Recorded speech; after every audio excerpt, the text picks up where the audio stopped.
show There's up. like a little delay or something in it. Yeah, there is. With all streamings, there's always a delay. It's kind of annoying. Let's see if I can. Oh, we're good. We are live. All right, cool. Cool beans. All From New right, York all City. right. Welcome to Ameritruth Talks podcast. We are with Steven Perez, who I've known Let's since go. high school. No, I've known you since middle school. Right? What elementary school did you go to? I went to two. I went to Flagami and I went to Sylvania. Oh no, I went to Coral Terrace, so yeah, middle school. Middle school. I was like, I don't remember even elementary school. Yes, bro. Even though they're like right down the block from each other, but Yeah, I know. Freaking middle school and high Right. school. that's wild. And then We're old. DM. Yeah, we are old. But you know what? We're We old. don't look old. We look good. I say we look good. I say we still look, if not better, than what we did in high school. Right? Oh yeah, Right? Yeah, for sure. yeah. So Hell yeah, yeah. and Live. We are. Let me make sure that I can see my chat because I'm terrible at that. I get so focused on the conversation that I don't look at my chat. this is you're on YouTube right now Yeah, streaming. yeah, I'm on YouTube. Let me see. Yep, I can see it. All right, cool. Okay. Yeah, So, bro, so what were we talking about? We're talking about oh yeah. we talked about a lot already. Yeah, we're talking Like, about the warm up was like everything. And it was just like 30 minutes before the live, and we're just like, so funny how Yeah. crazy it is when you Gonna connect with peel an someone. onion, but Yeah, all right. yeah, but we didn't go to the deep. Okay, so they wanted it to be. They want Ukraine to be a part of NATO. That's why the whole Yes. thing Yeah, yeah, happened. okay. And what I don't understand is like, why do we think it's like so of a necessity to take money over there? Like I was talking to Cameron, the guy I was telling you earlier, who's active duty. He's like, we're like upgrading our military equipment and we're sending it over there. I'm like, yeah, but like, how do we know that's true?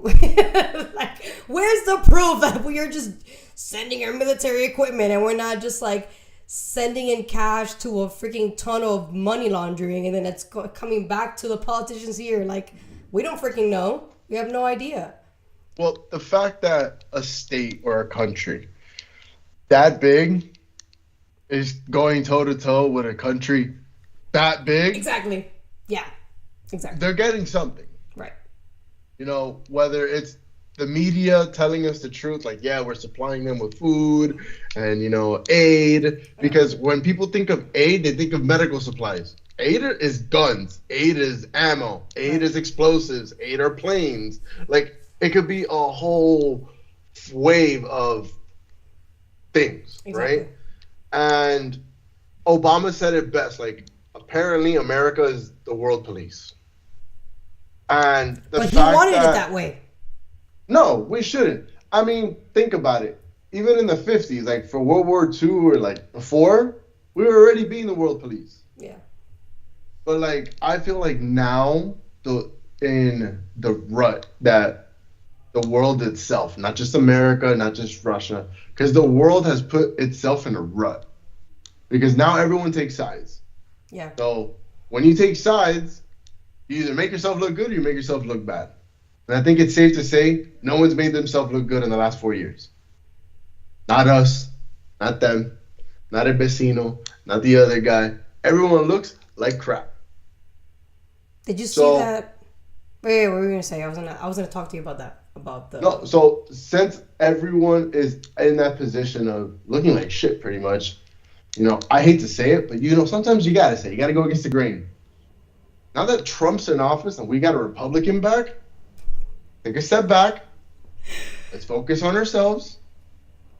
Let's try to better ourselves and not put ourselves back into another rut. You know, with the 2008 recession, that was hard. A lot of people were losing houses, business, the clothes off their backs. Yeah. And then little by little, you start to like work your way up. So yes, there's always a bright light at the end of the tunnel from what that 2008 recession was. But you can only go so high until, unfortunately, Yeah. you fall again. Right. And we definitely fell with the Biden administration. Whether you're a Democrat or Republican, whether you're red, white, blue, it doesn't matter. You have to say, we went to shit.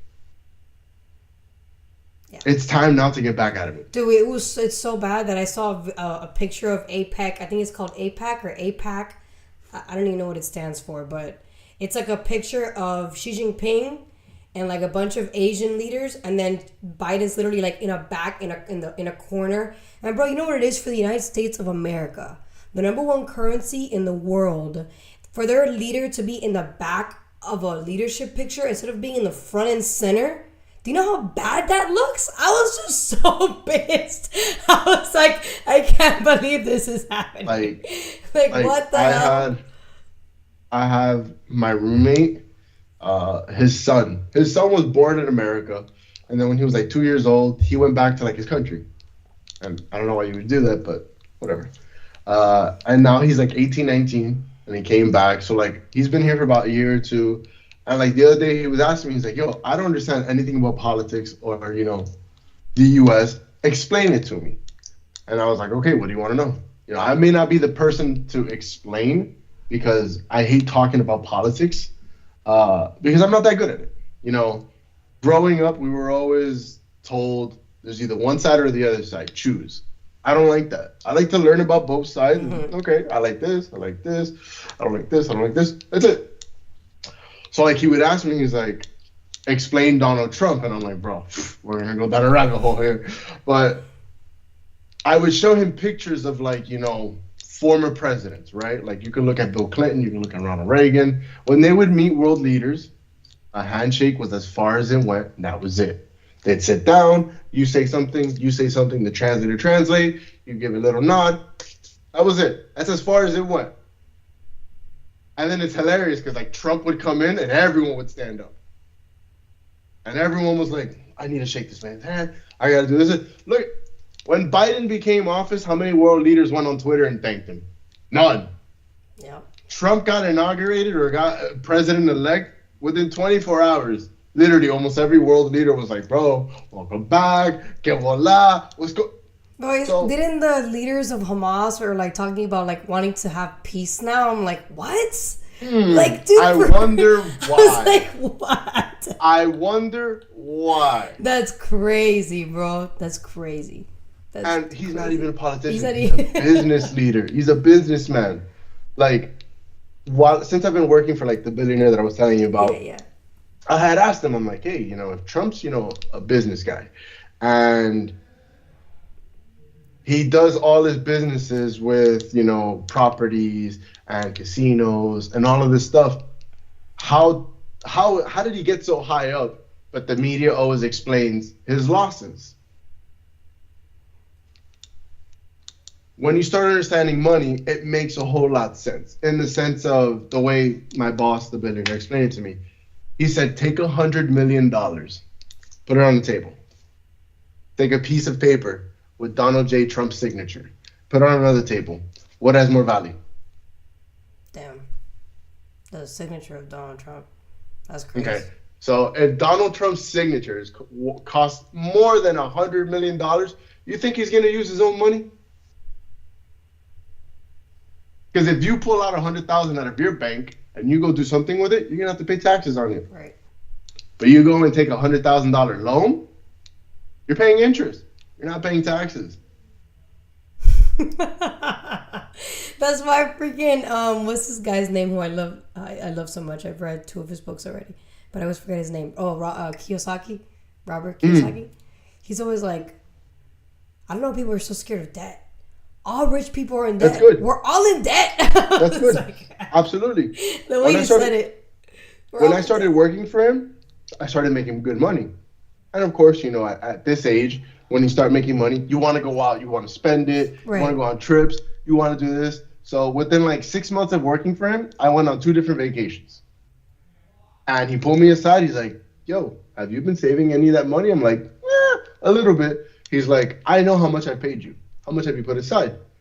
And I think I told him it was like 25% I had put aside. And like the other 75%, like, I wasted it. Crazy. And he's like, what'd you waste it on? And I was like, no, this and this and this.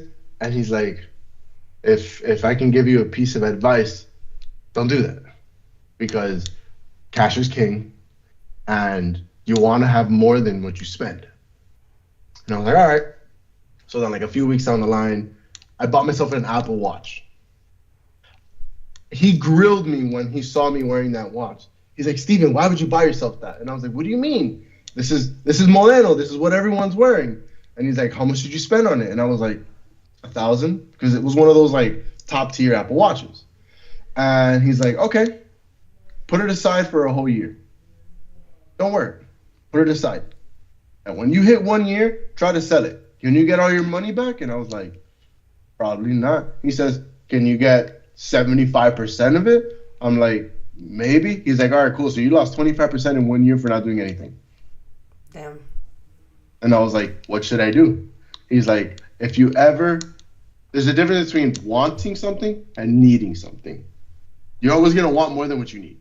Yep. But then when the time comes, the things that you need, you can't afford it because you spend all your money on your wants. So he would literally tell me, he was like, buy yourself a watch that if you were to wear on Monday, but you lose it on Friday, you won't be mad.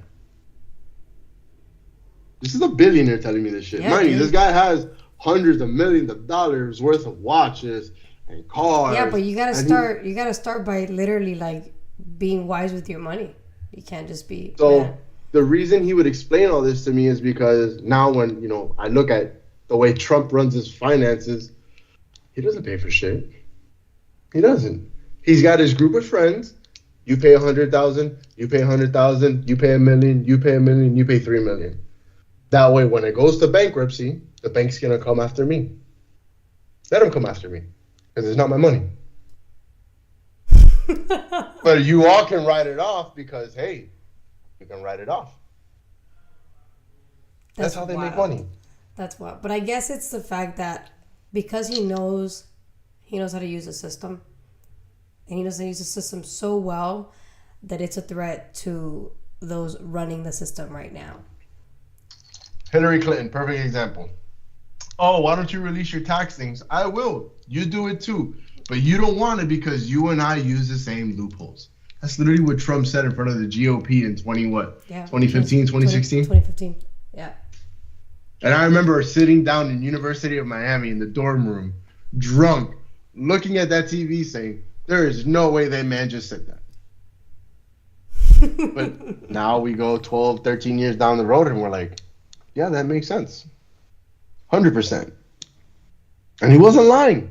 He wasn't lying. Because eventually, when we make a crap ton of money, we know the gray spots. We're going to use those loopholes. I mean, they're there for a reason. You know?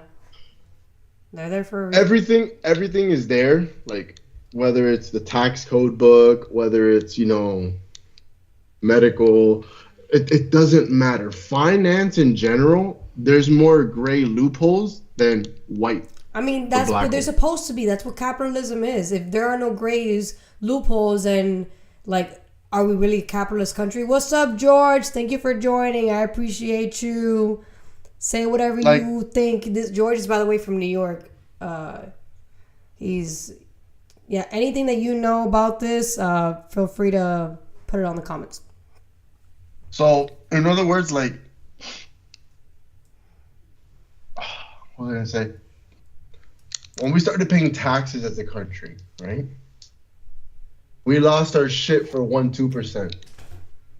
People were rioting, going crazy, having to wrap their finger around, oh my God, I have to give you 1% of what I make. And now look. And now we're at what, 35, 40%?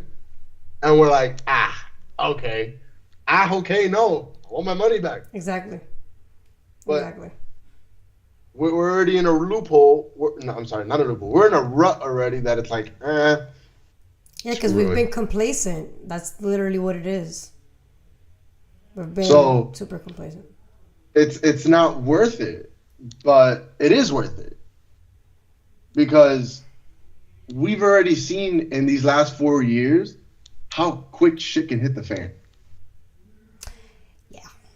So what would you rather have? Your feelings hurt by someone that's on Twitter 24/7, but you're making money. Exactly. Bro, you know he made money off of his face, like his hats, just everything. He didn't make any money off of that. We made money off of that. What was it? Kamala Harris used 1.003 billion in her, Bro, did you see that? Oh and then man, let's Trump talk used about like that, bro. 340 million. Let's talk about that, bro. How do you fucking raise $1 billion and you're in debt $20 million, dude? How But you on can pull it out earth? like that. What? That's how you know these people don't know how to use money, dude. Like, oh, it's not my money. I'm just gonna spend it on freaking Megan the Stallion and Oprah. Oprah got $1 million. Al Sharpton, who's an activist for MSNBC, he got $500,000. They sent it to his nonprofit organization, but he didn't say it beforehand. We find out after you lost. So if you would have won, you wouldn't have said anything. You would have just stayed quiet. She paid out all these people. Eminem, Beyonce. She lied to all her fans. Oh my God, Beyonce's gonna perform. She never performed. She walked out. She gave like a 30-second speech and was like, "Bye, I'm out." Bye. That's it. Like, I've never paid so much attention to this election crap that just happened a few Crazy. few weeks ago. But the way I was raised is have your ears open and your eyes more open. Oh yeah, for sure. Because, Yeah. like I said earlier, the job of a politician is to stand in front of the camera and say things you want to hear and what sounds pretty to you. But for me, and my mom working in the medical field, I love her because she even went against the grain and she's like, people, when everyone's doing something, you have to understand why. You know, like back in, what was it? When we were in high school, everyone was dressing up the same way. Everyone had camo shorts with Sperry's and the little polo with the snapback. Like that was the fashion. That was the vibe. Yeah. And then if you go like back in the 90s, everyone had like the fat jeans Yeah, the and baggy. like It's coming the back. baggy clothes. And like they were even wearing jerseys backwards. Yeah, With yeah. Allen Iverson and like who else, I forgot who that other guy was with a big ass chains. Like that was the fashion. But now we go 2018, 2019, 2020. COVID happens, right? And the fact that every politician, every actor, every celebrity, everyone was telling us to grab a vaccine, that should be a red flag. Yep. Now, fast forward 4 years later, every actor, every celebrity, every famous person is telling you, vote for this person. Yep. Why? Exactly. Why? Yeah. Why? Oh, I think it was it in Ohio or was it in Oklahoma? I don't know what state it was that they banned vaccines. I don't know. Really? Yeah, they banned vaccines. I was like, oh shit, that's crazy. Like, I was working in the city when all this COVID shit happened. I was in the union, and I think it was in March or April, where they did the shutdown. Our supervisor came in and said, grab your tools, put all your personal stuff together, whatever is not yours, literally put it on the ground. The city's on a shutdown emergency. If you don't live here, you got to go home. All right, cool. I'll go home. Fuck it. Am I still getting paid? I'll get paid. And I remember like a week goes by, 2 weeks go by, 3 weeks go by, and I'm like, I am still at home. I'm getting paid, but I'm still at home. And then you start looking up on Instagram and like, all right, COVID, it's a pandemic and all of this crap. And I was terrified. I'm not going to lie. I think everyone was terrified. The fact that living in Manhattan is right outside that window. I can be in Manhattan without traffic in about 15 minutes. Crazy. The fact that I drove into Manhattan a month and a half during the pandemic and I parked my car on Times Square and walked for 15 minutes. Not a cop was in the area, no tow trucks, nobody. It was terrifying because I kept thinking to myself, I'm literally in a scene of I'm Legend. That's crazy. Nothing. That's nothing. And I think town. if you go on my Instagram, you can see one of the pictures that I took during COVID, standing in the middle of the street, nobody's on the sidewalk, no cars, just an open road. Wow. This is Manhattan, the city that never sleeps. Wow. It slept all right for. And then you go back home and you turn on your TV, you look at Instagram, you look at Twitter, and all these famous people are telling you, go get a vaccine, go get a vaccine. But I have friends that work in the medical field, and I would ask them, hey, how long does it take to create a vaccine? And then you start looking up your research, and Johnson & Johnson's been working on the flu vaccine for over 100 years. The flu vaccine for over 100 years. 5 white guys in the middle of Montana figured it out in 2 weeks. Yeah. Am I supposed to believe that? Yep. There's No. a lawsuit, a class action lawsuit against Big Pharma and the federal government because of vax injuries, like people that actually Heart injuries problems, from the lung vax. problems, intestinal problems. Crazy. Absolutely. But you know what's crazy is that they're immune though. Like they have immunity. If people actually get injured, they can't sue them. It's like what? What? I was like, no. One of the main reasons I didn't go back to working in the city was because when they started calling people back, they would say, hey, within the first week of returning to work, within those first 7 days, you need to show us a vaccine card. And I was like, no, I'm not getting that. And they're like, no, you need it because if not, for health reasons, blah, blah, blah, blah, blah. I'm like, I'm not getting it. And then, you get into altercations with them and they're like, why won't you get it? Why won't you get it? And it's like, hey, you got to understand, like, this is my life. Yeah. This is my health. What happens if I go get a vaccine for you, the company, and I die? Are you going to pay for my medical bills? Are you going to pay for my funeral? No. So if you're not going to go down that route, why should I go down that route for you? Exactly. And then it got to a point where I had some friends that were like, yo, we can get you fake cards. And I was like, slow your roll down. I don't want to get in trouble or anything like that. I'll go look for work somewhere else. And I went through like 4 different companies where they're like, hey, you got to show us proof of vaccination. And I'm like, see you later. But I'm not. Now it's been, 4 or 5 years, and we're starting to hear of all these health problems. People, that can't breathe, people that are having, problems with kidney function and, liver and enzyme stuff. And it's like, okay, well, how did you get that? And then biopsies show lab results, and you had a COVID vaccine. So why am I going to put myself in that position? No, I'm not a guinea pig. I'm not, When you were young, you get a flu shot one time a year, I think. Mm-hmm. That was it. I didn't even. Last time I got a flu shot, I remember I was in West Miami. I got a flu shot in West Miami in 7th or 8th grade, and within 2 days, I was back in the hospital for like 103-degree fever for a flu shot. I haven't gotten a flu shot since. Yeah, no. I think I've only gotten a couple vaccines in my life. My mom is not really like a big fan. I get the vaccines that you're supposed to get, like when you're a baby. And, I got the measles in Cuba. I think everyone has to get that, honestly. HA1, HN1, whatever that's called. That swine flu one, that was weird. That pig flu shit. Yeah, that was. I don't know. I've gotten a couple. My mom's not big on vaccines. But when you're in the military, they literally shoot you up with all of them all at once. Like you go through and they just. I'm like, hell nah, bro. Yeah. You ain't gonna mess with my temple like that. Hell no. One of my buddies was in the Navy, and he was in it before COVID. Oh shit! Look, George just said it. My heart attack is based off of COVID vaccine. Yeah, you see. Oh, well, my heart attack was based off of drugs, but we won't get into that discussion. Right. Yeah, but to be continued. So my friend was in the military before COVID, and COVID happened, and I was visiting him, twice a month, because Virginia Beach is 6 hours away from New Jersey. Okay. So I'd leave work, Wednesday, Thursday, and I'd drive down and I'd go visit him. Had a great time partying, no problem.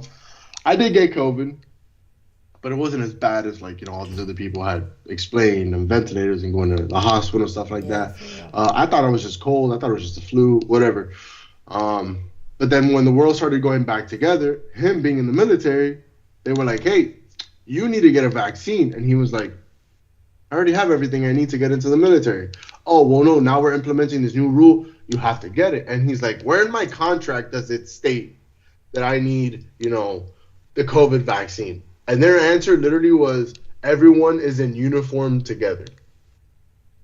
Uniform is Yeah. together, like brothers and sisters, not getting a vaccine or anything like that. So they discharged him. And he has his benefits, lo que sea, whatever. But the fact that the military is willing to get rid of assets so they don't get a vaccine, it proves you're just a piece of property. Yeah. That's exactly. You're just a number. You have no rights in the military. Yeah. You're the minute you swear in after boot camp, before boot camp, you're signing your soul to the government. You are a piece of property to the U.S. military and to the government. And as quick as they pick you up, is as quick as they drop you because you don't get a vaccine. Which is so messed up. That should. It's messed up.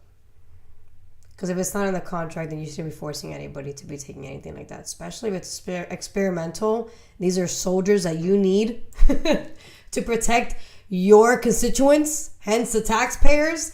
I don't know why you would put them in danger by giving them an experimental vaccine. Like, it doesn't make absolutely any sense whatsoever. And there was a lot of people that were getting it within like a few weeks. Like, they were just dropping like flies. I mean, and we don't know what the repercussions are going to be. Like, we don't know if people who got it maybe don't have or can't have kids in the future, or maybe their kids come out with issues, or we don't know. We have no idea. We're going to find out. And they're still pushing it. Yeah. 10, 20 years from now, we'll find out what the data says. I got pure blood. I'm not same getting here. that. I'm a pure blood. Hell no. No. Hell no. I will. Bro, I was only like worried about it for like a couple, like maybe a month. And then after that, I was like, bro, I don't think this is as serious as they're making it seem like. And I go into Publix, no mask, nothing, just to go in there, buy some bread and get out. While I'm buying the bread, there's the cashier is like, you're not wearing a mask. And I was like, lady, I've been in here without a mask this whole time and nobody's told me anything. I just want to buy my bread and get out of here. Bro, they literally were lecturing me for like 5 minutes. I was like, bro, I could have bought bread 3 times with the amount of time you're wasting telling me how I should have been wearing a mask this whole time. And I was like, bro, just let me buy my bread and let me get out of here. Like, that's it. And I'm like, there's no law that says in Florida that I'm supposed to wear a mask. This is an ordinance that Miami-Dade decided to put, and I, as a taxpayer, don't have to follow it. I come here, I'm doing business with you, I'm paying you money to buy bread. Let me buy my bread and I'll get out of here. Like, yo, I remember when shit like that popped off over here, I was lucky enough, and it was like the stars had lined up. Until this day, like when I tell the story to like all my friends, they're like, wow, bro, you got lucky. So if COVID shut down, New Jersey, New York, let's say it was a Wednesday, right? I did all my grocery shopping that Monday. Like, I literally went out and I bought everything I had to for, like a week or 2 weeks. And I don't like going, like, so for instance, in Miami, you guys have Fresco y Más, which is like Winn-Dixie, and then you guys have Publix. Well, we have Winn-Dixie too. I go to Winn-Dixie, actually. I don't go to Fresco y Más. Because that's the one on Coral Way and 100 and... On Bird. The Winn-Dixie on Bird. Right next to Home Depot and Publix. All right. So those are like the grocery stores you guys have down there. Like up here, we have ShopRite, which is literally another version of Winn-Dixie. Okay. Literally, which is a different name. I really don't go to those stores. I was blessed that my mom, I have my wallet somewhere around here. She gave me, before I moved up here, she gave me a BJ's card and a Costco card. And she's like, I'll pay for it. You can use it whenever you want. Fuck it. So that's what I do. I go to BJ's, I go to Costco, and I buy my stuff in bulk because at the end of the day, it's cheaper. Instead of going out twice a week and spending $150, $160 on me, I'd rather go to BJ's, buy in bulk, and spend $130 and only have to do it once. So I remember I got all my stuff. Everything happened. My ex was living with me at the time. Boom, COVID happens. And whatever, you go online, you go on Instagram, and you start looking at videos of people in the supermarket. And you're like, how is that possible? Like, how? So it got to a point that, I'm Cuban, I'm nosy. I was like, I'll put on a mask and I'll go out in public and I'll see people were losing their freaking minds. Yeah, dude. And I was like, we're in a movie right now. This isn't real life. Yeah, this is literally. We're in a freaking movie. And I remember I went into one store and I wasn't wearing a mask. And this lady went off on me. She went off on me. And I was like, let me ask you something. you're wearing a mask because you're in a store, right? She's like, yeah. I said, when you get in your car, do you leave your mask on or off? She's like, no, I leave it on. I'm like, you're the problem. Yeah, You're literally. the problem. That's like, okay, so to me, COVID was like just like a mind control thing to get people in line with whatever agenda they were trying to do. Like, how badly can we control these sheeps? Apparently, it was easy. Yeah, it was. That's what gets me so hot. I'm like, bro, what they allowed the government to do is insane. Because at least when Trump was in power, yeah, he did the warp speed thing, and he's the one who made the vaccine like super fast. He doesn't talk about it because he's not very proud of it. That's one of those things that I would critique him about. He should have never done that. He should have never allowed Fauci in there into the CDC. He should have, whatever. But aside from that, at least he allowed states to do what they wanted to do. Like the governor of DeSantis, even though a lot of people talk shit about him, the guy literally didn't allow the system to shut down here for so long. We were only shut down for like 3 months or something, 3-4 months, and then he's like, all right, we're done. Kids have to go back to school. Like, this is getting ridiculous. Like, we're done. And then in Texas, same thing. And then I don't know about New Jersey, but I know New York, they were shut down for a minute. So New York and New Jersey were like one of the first ones to shut down. Because I was in Miami. How long did you shut down for? A minute. I think you can shut down for like a year. 7-8 months minimum. That's unacceptable. Because I remember if COVID went down, let's say it was in like March. It was January of 2020. Okay. Literally like in December, I was in Florida, and my mom, working in the medical field, she would tell me something's going around. A lot of people at the hospital are getting sick, and I'm like, it's a hospital. I expect people to be sick. Right. She's like, no. A lot of people are getting sick, and like some people that never had health problems, like now they have health problems. And I was like, all right. And I remember the day after Christmas, the 26th, my aunt got sick. And when she got sick, my mom got sick. And I was like, okay. And on the way back to New Jersey on the plane, my throat got a little itchy. And I was like, shit, they got me sick. And I remember I came home, and from the 27th through the 2nd, I was dead sick. Then I remember I drove to Pennsylvania to go spend New Year's with one of my best friends that lives out in PA. And I was like drugged up on like all cough medicine and antibiotics and stuff. And like I literally woke up 2 minutes before 3, 2, 1, Happy New Year. We all took our shots and I went right back to sleep. You're crazy. I was out. And then, you feel better. 2-3 months go down the road. March happens and the world just shut down. And I was like, wait a minute. Did I have COVID like a few months ago, but now they're talking about it now? Mm-hmm. And then like as a year goes by, they were like, oh, the first cases were in December. And I'm like, yeah, that's what I'm saying. Like it hit January 2020. I was already sick in January, but I didn't know I had COVID. I had really bad, because I don't have tonsils. I got them removed senior year. So when I get sick, everything goes right to my chest. So my bronchitis was like out there anyway. I was just like coughing like up a storm, but the doctors didn't know what the hell it was. They're like, oh, you probably have bronchitis. Maybe you have like an infection in your chest, whatever.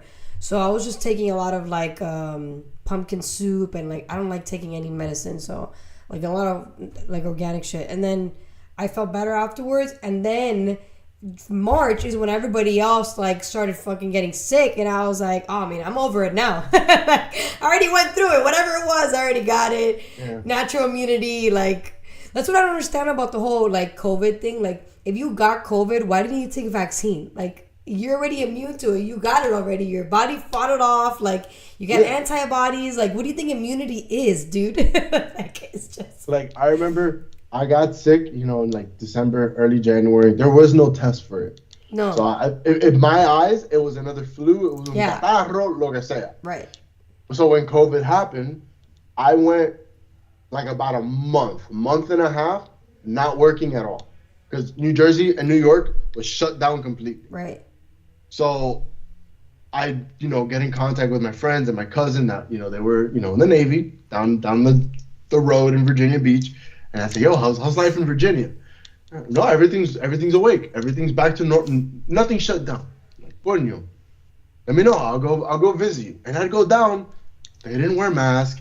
They were out in public, like it was just a normal day. And I was like, wow, it must be nice. So I would go down there, vacation, do my thing, come back up, work for like 3 days, go back down, vacation for like 3 to 4 days. And I did that, Jesus. I think like 11 or 12 times in like 7 months. Jesus. I was just going to Virginia and partying and getting it out of the way. But on the last visit I went to, on the way back, my cousin was like, oh, I don't feel so well. And I was like, well, if you don't feel so well, maybe you're coming down with something. And he's like, oh, in the morning I'm going to get tested for COVID. I was like, all right. And I remember I hung up with him, and I was driving through Maryland. And then once I got out of Maryland and I entered Delaware, my throat started to get itchy, and I'm like, whatever. Get out of Delaware. I'm going into Jersey, and New Jersey is like one of the top 5 smallest states in the country. It's like tiny, tiny, tiny. There's so many people, but it's tiny. What's the smallest one? Is it Hawaii or is it Rhode Island? Rhode Island. Okay. Rhode Island. It was like Rhode Island, New Hampshire, DC, but that's a Providence. Yeah. Jersey. Which there's a governor there. Or is it a mayor? I don't know why there's a mayor there when it's not really a... Eso es tremenda corrupción ahí. There shouldn't be a freaking mayor there, but whatever. Yeah.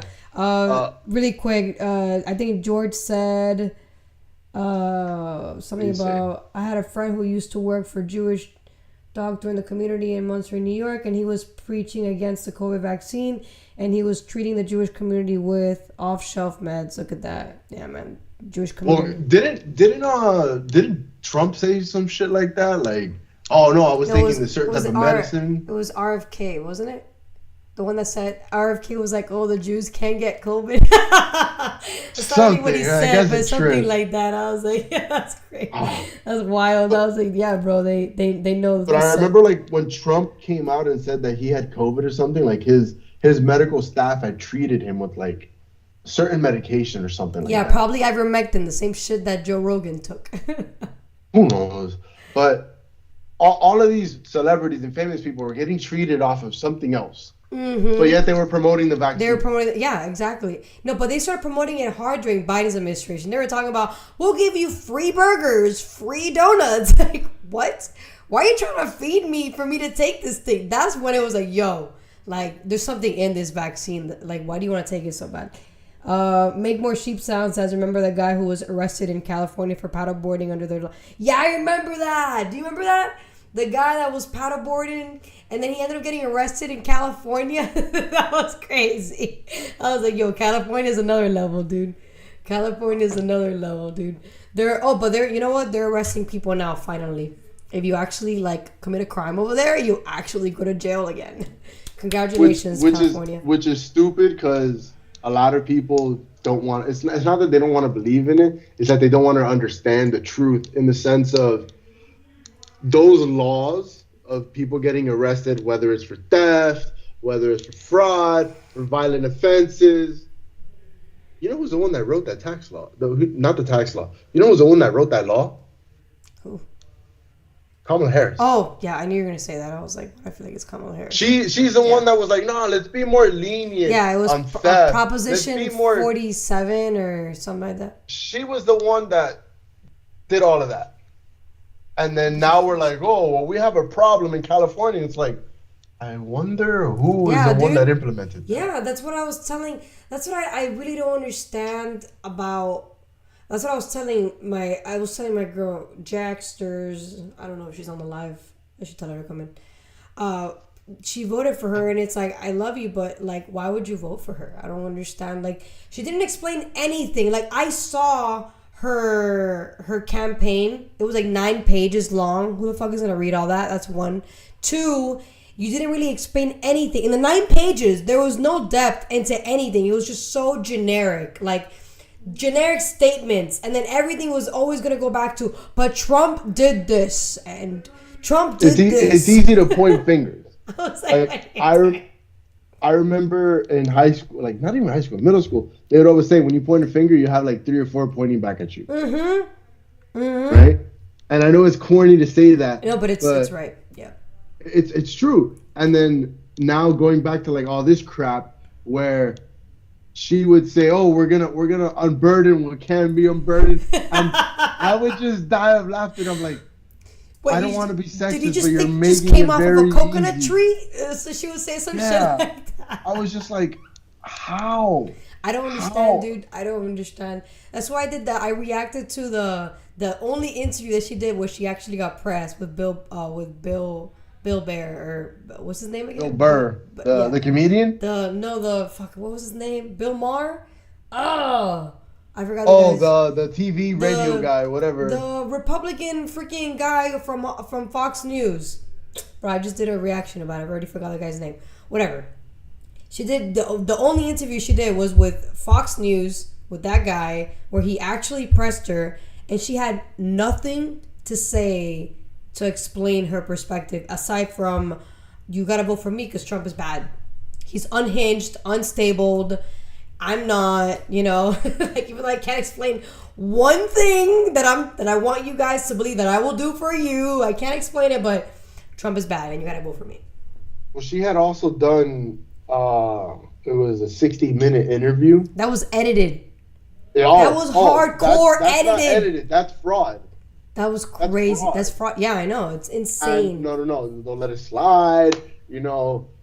They would ask her one question, she would answer. They didn't like that, and it's like let's take snippets from this and this and this to create a false answer, which is fraud. They're getting But sued. no, it's CNN and whatever NBC, lo que sea. Now they're getting sued. He's suing them for it, for misinformation, and then on top of that, they're having mass layoffs. MSNBC is pretty much going like on sale because they've lost so many viewerships that they're literally going on sale. I don't know what business owns MSNBC, but they're selling the business, and It's ABC, and which it's is ABC. Comcast or something. Oh, or something that makes like sense. Yeah, because Comcast owns a bunch of them. Comcast owns Disney. Comcast is one of the. So Comcast is actually, and I learned this through the billionaire. Comcast is so big that it's split up into like 7 different companies, It's crazy. all using the same name, but it's like Comcast Business, Comcast Personal, Comcast Home, Comcast Communication, Comcast Entertainment, and it's all the same It's all shit. the same thing. Yeah, It's a monopoly. it is. It is a monopoly. But Yeah, yeah. we have no saying in these things. It's crazy. And then CNN is going. What is it called when a company downsizes? So it's downsizing. It's having mass layoffs. Oh yeah, they're letting go like of They're the letting top go 3 a anchors or fuck some ton shit of like people, that. which they deserve it. Like it's like, why would you allow a media platform that's supposed to be impartial to be super leftist? And then they're like, oh, we're not Democrat, bro. Are you serious? The entire time that Trump's been like in politics, you've been bashing on him the entire time. Oh yeah, they love it. They love it. What are They you love it. talking It was- about? Who was it? It was so we all know that Fox is very right, Yeah. and like CNN is like very like left, and then like now coming into the picture like BBC News. It's not even an American company. They're the only ones that's like neutral. Yeah. Yeah. So and even at the end of the day, like I grew up really paying attention to like CNN, and like now that I look back on it, I'm like I wonder why, because like they would make it easy for you to like understand it, or like it was easy readings and stuff like that. And then now like as you get older, you start to not only look at one media outlet, you look at multiple. So I'll try to look at, for instance, Washington Post. I'll try to look at AP News. Oh, the Washington Post is they're going. They're left at the same time. They're, going in there. Jeff Bezos has told them, they're like, you guys are no longer going to be left. You guys have to be completely impartial.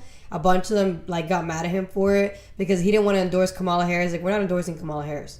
We're not even supposed to be endorsing it, but we're a media platform. Like, what are you doing?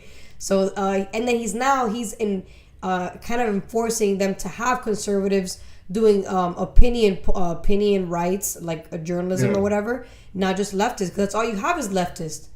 So it's like, if all you have is a leftist echo chamber, then you're not gonna have like different perspectives. Where's the money in that? He's subsidizing that platform. They're not making any money. Something has to change. It's like how now that you said that about like Jeff Bezos and stuff, it's hilarious. Like when it comes like to downsizing, how Twitter was bought by Elon Musk. He fired like 80% of the company. Yeah.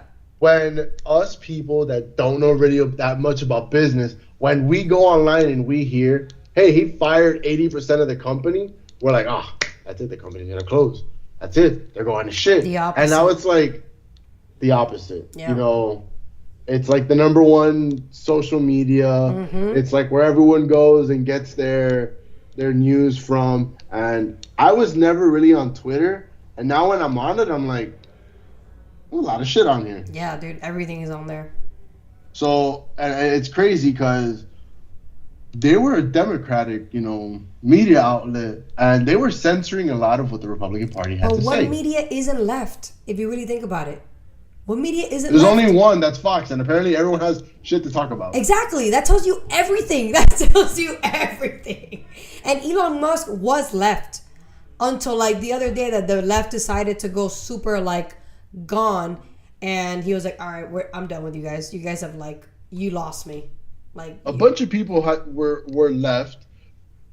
Kennedy, his whole family was left, and now he's on the right side. Yeah. Not right being right, but being Republican. Right. And it's just like Tulsi went Republican though.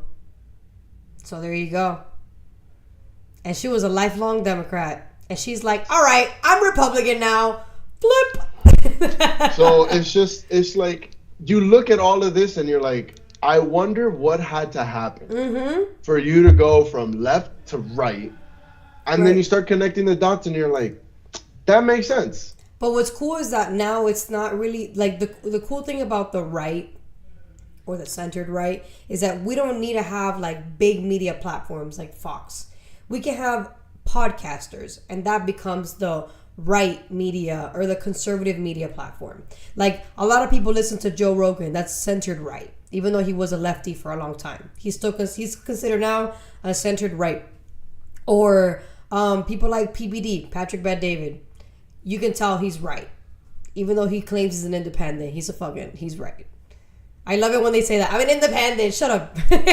You're super Republican. You're a closeted Republican. Like, shut up.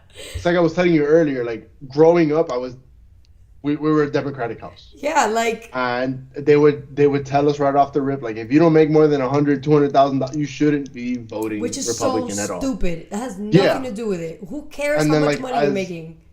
As you get older now and you start to like, look into it, you're like, oh well, I kind of agree with these people have, and then you start to choose the path of which politics you're gonna follow, and I don't agree with a lot of what the Democrats say, and I don't agree with a lot what the Republicans say. But I would definitely say I'm more centered, but leaning towards the right. Yeah, for sure, me too. But there are moments where I'm just like, wow, the Democrats are fucking batshit crazy, and then there's times where like you look at the Republicans and you're like, that's radicalism, but you're making sense.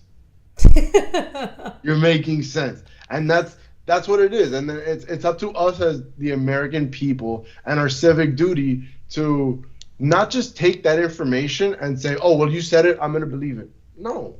We have history books. We have libraries. We have information out there where you go out and research it. Yeah. And it was like I was talking to this was an old buddy. I haven't spoken to him in like 15 years. And the other day we talked about, like, we just linked up and, hey, let's have a conversation. Let's talk. Let's see how we can communicate, because he's very left and I'm very, right. Compared to him, you're very right. Even though you're like centered. Yeah. And I would tell him, I was like, look, bro, you have to understand that, me personally, there's 3 things I hate talking about. I hate talking about sports because me too. You can say Michael Jordan's the greatest. I can say LeBron or Dwayne Wade's the greatest. You can say Mohammed's the greatest. I can say Jesus or, the Roman Catholics, like I say, are the greatest. You can say Democrats. I can say Republicans. So it's always a back and forth. Yeah, always. In today's day and age, nobody has a right opinion anymore. Like I remember growing up in middle school, if I had a problem with you or you had a problem with me, we would say it.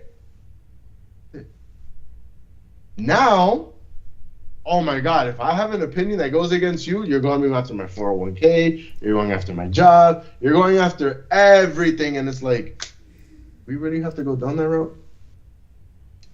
But what I like though is that I don't think there's anything wrong with having a back and forth. I think we need that, at least here, maybe not other places. oh, the Chiefs lost. Wait, this guy on chat just said the Chiefs lost today. Damn, good for them. Good for them. I don't It's know what that football, means. bud. I was like, I It's don't know what that football. means. Good for the Chiefs. I hate them. But Uh, like I don't mind the back and forth because we need that. People need to see that. But at the same time, we still should all get along. Like this idea that these Democrat, even though they claim they're not Democrat, these Democrat activists host on these media platforms. I don't know where this black lady, what's her name? Forgot her name. It's a black lady with like really short hair, with like blondish hair. She's on. I don't know if it's MSNBC or who, NBC. Candace Owens? No, not Candace. No, Candace is conservative. She's a liberal, hardcore liberal host on a media platform, she's not independent. Forgot what her name is. She literally was on air saying, if you know your family members voted Trump, don't see them for the holidays. Oh, that was that therapist or something. She had said some shit like that. I and was just like, what? You're really adding fuel to the fire. I was like, what is wrong with these people? I was like, who cares what they voted for? It's family. What is wrong with you? Like that's cult mentality right there. And it's crazy how they call you a cult, like a cultist because you're a Trump supporter. It's like, dude, I'm a Trump supporter because of what he's behind, like what he believes in, the values, like what he's selling is what I'm behind. It's not just him. It's what he's selling.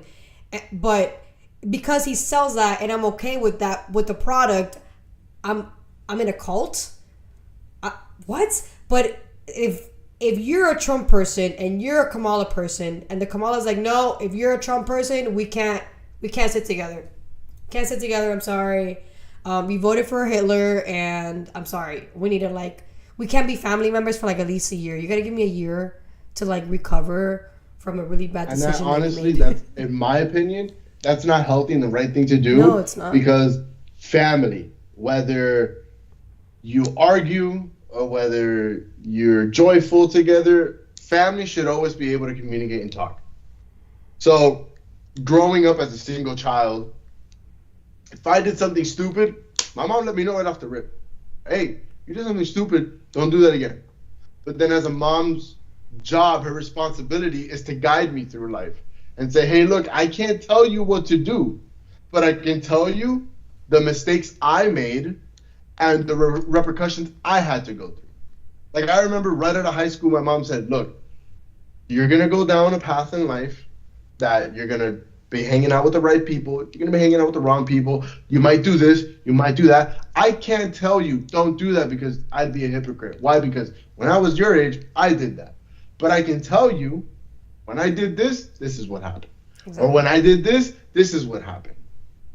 So to tie that in with politics and going on that conversation of like for Thanksgiving or Christmas dinner, I was always the instigator in my family. Since a very, very young age, I've always been the instigator. And I remember when Trump won for the first time, we were all Democrats. They all voted for Obama back then. So when I voted for Trump and they were like, oh, you voted for Trump, blah, blah, blah. Like I remember going to Christmas and I'm like, 7 months, bro. What do you think? Like, and they would just argue, oh, que si esto, que si esto, que si lo otro. And I'm just like, okay. And then, fast forward to 3 Thanksgivings ago when Trump left and Biden was in office, they'd all be like, oh, que si esto and blah. And I'm like, why are you liking it? We're in war. What do you think? And they'd be, oh, well, no one could predict it. And I was like, I probably could have predicted that shit. Bro, are you serious? I could have predicted. And now it's like, I can't wait for this Thanksgiving to go back home in a few weeks and be like, honestly, I don't have, most of my family is super red. So, like, I can't really. But we're definitely split down the middle. Like, my household and, like, my mom, my aunt, like, we're all Republican. We weren't always Republican, but now we are. So, like, my dad's side of the family, they were always Republican, but like little by little they've like gone to like the Democrat side, or I don't know where to stand. So those are the people I like to have fun with, because I'm like, okay, you obviously had your mind changed, just like how I had my mind changed. What changed your mind? Mm-hmm. And that should be a healthy conversation to have. Exactly. Right. It shouldn't just be like, oh, you're wrong, I'm right. No, because that's what a dictatorship is. Exactly. And we're not in those days. You know, that's how it was in Cuba back then, and I'm pretty sure that's why your family left. It's still like that. Because that's the way. That's the main reason my family left. It was, you have to do this, you have to do that. And that's not free will. Yeah. That's a dictation of life, and but what I don't understand about like for example, what I understand is, why would you what the Democrats stand for right now is big government, big pharma, big corporations. So it's like, if that's what you censorship. So if that's what you stand for now, why are people voting for you? Like, but majority of the things you said don't even help out the American people. I know. It That's helps what I'm saying. out Congress. It helps out the House of Representatives. It helps them out. It doesn't help us out. That's what I'm saying. But they used to be for the people. Supposedly, they were for the people. So it's like, what changed? That made me think, like, were you really for the people? Like, how do you go from for the people to being for the companies? like, how does that happen? There was, I forgot who had said it. I know I saw it on TikTok, but I had seen it like on a few articles, and I gotta find it and I'll send it to you on Instagram, where if you look at like the Senate and like the House of like the House and, you know, the chairs and all of that, 90% of those people are old. Like, I'm talking old. Old, bro. Yes. So if you were to look at them and then look at their grandparents or their great grandparents, they probably had slaves. Oh, yeah. And sure. that ideology stays within that lineage and that generation. Mm-hmm. We're not in that time anymore. Exactly. We've evolved, and, you know, we move on. Right. So just how like we, the people, have evolved, so should government evolve. Exactly. But when, like the saying, if something's broke, don't fix it. No, that's just definitely broken. But the fact that you don't want to fix it, that shit been broken. It shows that, like, what's up? Yeah, dude. Because it benefits them for it being broken. Absolutely. It benefits Absolutely. them. And I don't want to sound like a hypocrite, because I know if you and I were in that position and we'd be making money off of it, we wouldn't want to change it either. But when 4 years ago everyone voted blue, oh, we're looking for change, you know, we're looking for this, y con esto. Because I'll admit it, when Joe Biden was vice president to Obama, on TV, he looked like the coolest guy. And then he became president, and I remember when he became president, that, you know, November of 20, what was it, 20? It's crazy, though, because he's a known racist. Oh, yeah, his time in Delaware, he was like... He was a known racist. Yeah. It's like how... And what I really don't understand is how we have, like, amnesia as a country, because Michelle Obama literally said, oh, I finally became proud of being an American when Obama became president. So before that, you weren't proud? Bitch, why? Man, we should revoke your passport. Like, what? What do you mean? What do you mean you weren't proud to be an American? That shit gets me hot. That tells you that these people don't really care about America at all. I mean, if you really think about it, what did Obama do that benefit Americans in the 8 years that he was president?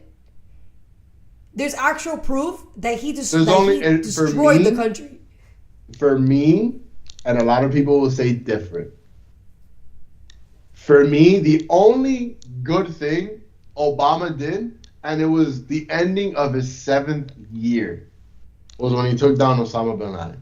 That's it. That was it. That was it. Because then you're gonna have other people. Oh, he did so much for the gays and so much for the Board of Education, and it's like, all this shit's trying to be reversed now. So apparently it didn't work out. And if we all know, Obamacare didn't work out. Because whether you had insurance or not, at the end of the year, you had to pay it in taxes. Yep. Either you had the insurance And it was like the way, with my mom being medical, she would explain to me, you go through an Obamacare, it's $115 a month. That's over, what, $1,400 a year. So you're going to pay $1,400 a year. Let's say you don't get sick. You don't go to the doctor. You pay your little visits here and there. Like I say, at the end of the year, you pay $1,400 in healthcare. Then when your taxes come, you get hit with $500-$600. Why? Because you had government insurance. Mm-hmm. But if you don't have insurance, you don't pay $1,200. But then at the end of the year, hey, you didn't have health insurance. Here's a $700 tax, that you owe me for not having health insurance. It was like, what's the benefit of having it? Yeah, you literally allowed the government to become a mafia and force citizens to have health insurance. And they were going to get paid whether you do or you don't. It was just a way to like force us to give them more money. Joy Reid, yes, Make More Sheep Sounds, bro. You're on your game. Shout out to Make More Sheep Sounds. Joy Reid, that's the lady I was telling you about, the black lady that she was like, she was like, you, beside from the psychiatrist lady, she was also like, you shouldn't be hanging out with your family members. If they voted for Donald Trump, you need to heal, you need to recoup. Like, I was like, heal from what, lady? Okay, well, for the last 4 years, should I have been healing because of Joe right? Biden? Exactly. I was like, heal from what? And I don't like talking crap or shit about people, but like, I remember being in Pennsylvania 4 years ago when, the 2020 election and Biden got, sworn into office. And not when he got sworn. He got sworn in January. It was November when he got elected for, president-elect. And I remember my friends that they live in PA, they're all Democrats. Which is kind of striking because they're all military veterans, but they're all Democrats. And I'm just like, okay, it is what it is. No problem. And they're like, oh, this is the best thing. This is the best for us. Like I say, and I was just like, I hope you're right. I genuinely hope you're right. Because one, I really don't know that much about politics. But if you're saying this is right, maybe it'll be right. And literally 2.5 months into it, right after my birthday, boom, they're going to war with Ukraine and Russia. And it's like, dude, he repealed every executive order Trump put, dude. And then it was just one by one. There was the downfall of this and for that. And I'm just like, well, I guess we don't take care of ourselves anymore. I guess we got to take care of another country. The fact that shit has been going on for almost 4 years. Yeah, dude. And Trump hasn't even been in office. And look at everyone now. Well, let's stop. Let's go back to world peace. Oh, I wonder why. Is it because Trump took his red button with him and Biden never had a red button? No. That's been there the whole time. But it's like, no, we should make other people feel happy. Absolutely. I'm not going to sit here and say we shouldn't care about the world, because we should. At the end of the day, we all live on the same planet. Exactly. Right. But we also got to worry about our home. Yeah. It's like you can't leave your house and go to your friend's house and clean their house and then come home and say, I'm not cleaning my house. Yes. I'm going to... No, and then clean their house for free. I not only clean their house for free, I'm buying you new furniture, I'm buying you a car, I'm buying you clothes, like I said, but then you get home and you're still driving a 1997 Honda Civic, you're still wearing the same Converse since high school, you're still wearing the same bed sheets since come on. Exactly. Yeah. I'll take care of the world, but we got to take care of ourselves first. Yeah. And that's not even an isolationist, you. It's not like you're saying remove a military, I don't think we should remove the military from any parts of the world. It's there for a reason. Deterrent is a thing. Leave them there. Absolutely. Leave them there. I'm a firm believer that, we should have the world's strongest military. Yeah, 100%. Absolutely. I don't agree with dumping so much into it because there's a lot of way of cutting corners. For instance, I personally know 3 people that are Navy mechanics for F-16s, F-14 Super, the super carrier, the fighter jets. And I've asked them, I'm like, what's the stupidest thing you can tell me without getting into trouble? And they'll literally say the same screw and the same bolt You can go to Home Depot and buy for 70 cents. And through the military, by the time it goes through all the paperwork and all of this person and this person, that 75-cent bolt is now $600-700. Why? Yeah. Oh, because this person has to get paid and this person has to get paid and this person. That's fine. I understand, but it shouldn't have to be that much. Give it $100, but it shouldn't have to be $700. Yeah. So when it comes time to war, yeah, we're strapped up, but we're also in tremendous amount of debt. I mean, but at the same time, I think it was Vivek Ramaswamy that was saying how a good chunk of our military material is from China, aside from our medicine. So we're relying on China for military weapons. That's not good. Back in the industrial time, during World War I and World War II, all the men were at war fighting. All the women were either, school teachers or nurses. They were doing what was needed to stay afloat. And if you were a man here in the country that wasn't able to go to war, you were out scrapping. You were out, building parts that were being used over there to fight. Right. Why can't we do that now? Exactly. Oh, because then, it goes back to, I guess, the pay gap in immigrants. As in, me a business owner, I could either hire 5 white Americans and each pay them $35 plus insurance plus this. That $35 comes out to be $75. Or I can go to Miguel and pay him $18 plus the insurance and everything, and it comes out to $35-40. Yep. So that's how we as an economic see it. Instead of doing everything at home where it's going to benefit everyone, let's go overseas and get it cheaper over there because that's the way their current living is over there. Yeah, but then you're allowing a bunch of kids to be making your clothes for you, and then it's like you're about humanitarianism and all this BS, but you're literally buying clothes from children who made the clothes for you just because you wanted a cheaper price on the clothes.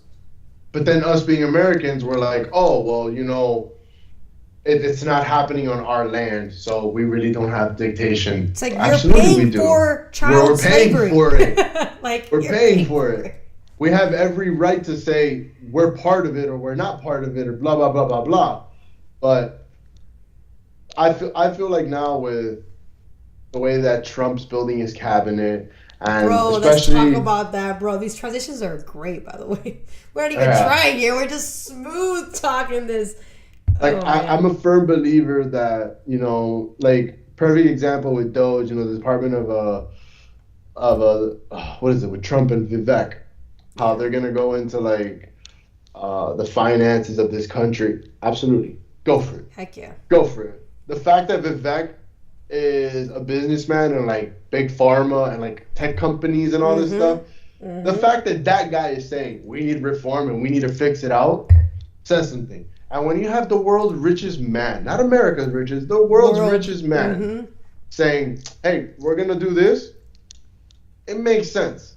Bro, tell me how. I think it's fascinating how, he made SpaceX, right? Or Space Force, whatever it is. I love it. I love it. I am obsessed with it. Bro, tell me, that was him, right? With Trump during his first term, they made SpaceX. So technically, SpaceX started in 2000. I think it was 2010, 2009. Okay, so but it didn't really blow up until just recent. Okay. So he made that when Obama was in power, and then it blew up during Trump's. Yeah. And then he started, bro. But it blew up to a point that he's making NASA look bad. He's making NASA look really bad. What took NASA? So the space race was during the Cold War. That wasn't the 50s or the 60s, right? No. Early 70s. Yeah. So 70s. Let's say 72. Yeah, 60s, 70s. All right. We'll say 1970 just for a reference. So 1970 to 2024, that's 50-something years. 54 years, right? What has taken NASA 50 years to do, this man did it in under 10 years. Yeah, dude. Yeah. And the smart thing is like when you have so much knowledge and so much power, you're going to surround yourself with a crew of very intelligent people. Because the same thing that NASA does is the same thing that Elon Musk does, right? Elon Musk, he's not building the rockets by himself. Right. He has a whole crew of people that are behind him telling him, we should do this, we should do this, we should do this. Remember, Elon Musk is a businessman. So his job is to go out and bring money to the company. So look at what he did, what was it, 10 years ago when he did taxes? He paid a shit ton in taxes. He doesn't own a house. He has no assets. So what is he taking that money? Dumping it right back into SpaceX. Why? So at the end of the year, I don't have to pay taxes.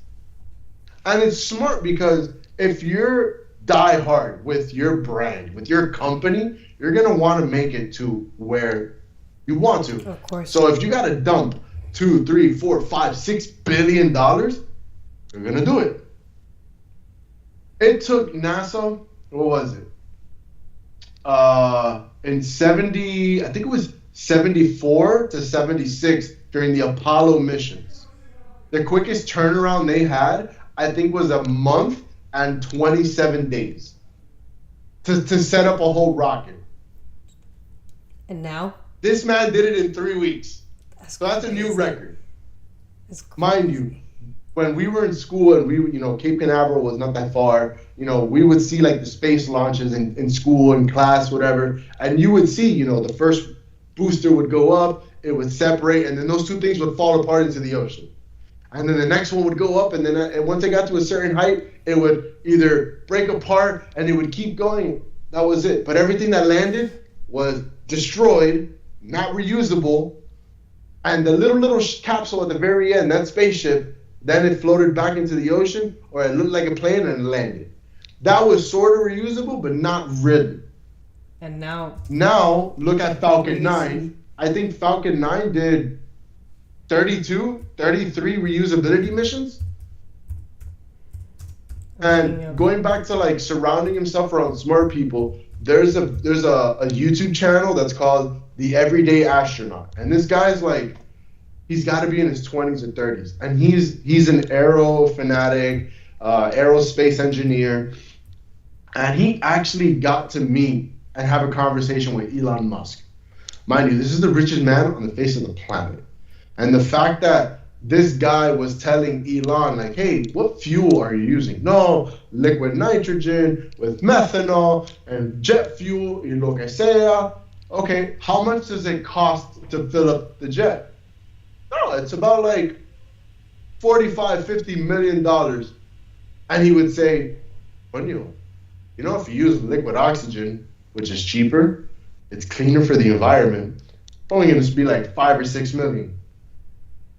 4 weeks later, another video comes out and Elon Musk is like, hey, when he told me that, we went to the drawing board. That's what we're doing now. So you go from 50 million to 4 million. It's cleaner and it's reusable. So that money that you're saving, instead of Elon Musk saying, Coño, I saved $42 million, I can put it into my pocket. No, I'm going to take that $42 million and I'm going to dump it back into the company. That way we can go on. Yo, this man just caught a rocket with chopsticks. Mm-hmm. You know what that is? I know, dude. But I know. when you look at his companies, like all around, it's incredible. You have Starlink, which is the satellites. Mm-hmm. You have Tesla, which is the cars, and you have SpaceX. So the name of the game is to get to Mars. I mean, he has Neuralink now too, which I'm not very fond of, but whatever. I'm not fond of it because it's like cyborg, man. I don't like that. Like, why are you trying to connect humans to computers? But if you also look at like FDA and the testing that they've done, same shit. I mean, yeah, I guess he's more upfront about it. He's like, I'm gonna put a chip in your brain. Do you want it? It's gonna make you smarter. All right, cool. FDA is like, yeah, I'm poisoning you, but you don't know. You don't know I'm poisoning you. You're putting fluoride in the water and you have no idea. Yeah. But like, what was it? Back in like the early 60s, NASA sent a dog and I think a monkey into space. Right?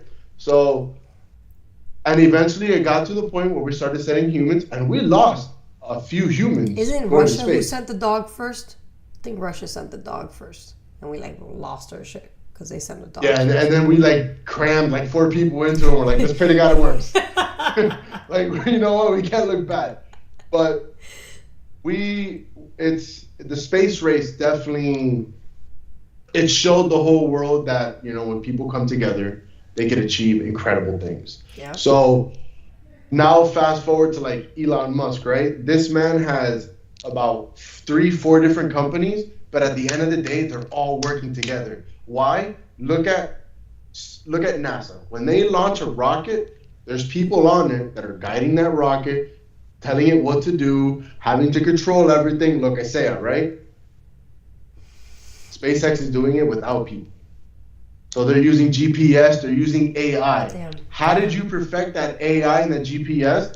Through Starlink, through Tesla, through Neuralink. So all these other companies that he's have are feeding into SpaceX. Shit, I didn't even see it like that. That's crazy. Damn. You look at the Tesla car, it's FSD, full self-driving, right? Where you can get into it, and I don't know if you've ever been in a Tesla, but it's literally, it's a remote control adult car. It's so weird. It makes me a little uncomfortable. You can get in, and there's no, you know, center screen. It's the big iPad on the side. Yeah. And you can literally say, you know, for instance, in your case, you're in Miami, you want to go to Georgia. You put in the address where you're starting, the address where you're finishing. It's going to calculate. Okay, from here to I-95 going up, you got to stop at this gas station to charge. You got to stop at this gas station to charge. You got to stop at this gas station to charge. That's what it does. It plans it all out according to the battery that your car has. And it'll tell you, hey, if you want to get to Georgia, you got to stop at these gas stations to charge, or Walmart or this charge station, and it's going to take 20 to 30 minutes for each charge. It does it all by itself. Just like Starlink, all those satellites that are all over, and you can literally be on a kayak or on a boat in the middle of the ocean and have Wi-Fi. So we have the ground collecting data, we have space collecting data, but now we need something that can fly in and out of it. Let's use a rocket. And it's going to get to the point where we already know we can go to the moon. NASA's done it. SpaceX, they're working on it. But he doesn't want to go to the moon. He wants to go to Mars. So what is he going to do? Hey, since Tesla has AI built into it that can self-drive, I need to now take AI and make it iRobot. So the day I do decide to go to Mars, I'm not sacrificing humans. I'll put the robots onto it and we send it to Mars. Shit. They're going to collect the data for us. Right, yeah. Damn. Yeah. That's way better than sending humans over there. So you can't get mad at this man. Yeah, no, like, you really can't. I love how he's literally thought of everything planned out for, you know, the next 15, 20 years. And I'm a firm believer that in our lifetime. He's a threat, though, if you really think about it. He's a huge He's threat a modern day James Bond. He's a huge threat. He's like a Rockefeller, like, if you really think about it. He's the Rockefeller of this time, because Rockefeller was a huge threat to the system back in the day. And he's done it a lot with his money and other people's money.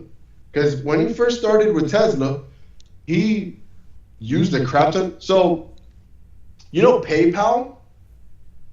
He was the CEO inventor of that. Uh-huh. Yeah, I remember. And he sold it for a crap ton of money. Crazy. And then he bought a few more businesses. And he's not even the inventor of Tesla. He's the CEO. He bought himself into that company. And he literally told them, that's your idea. I'll bring the financial part into it. I'll go get the investors. I'll bring the backing. I'll do this and this and this. He's the salesman, bro. The networker. Same shit like Trump. Yeah, same shit like Trump. Yeah, because his daddy had a shit ton of money. So when his dad passed away, he left a lot of money to Trump. And what did Trump do? Hey, my father already built the name.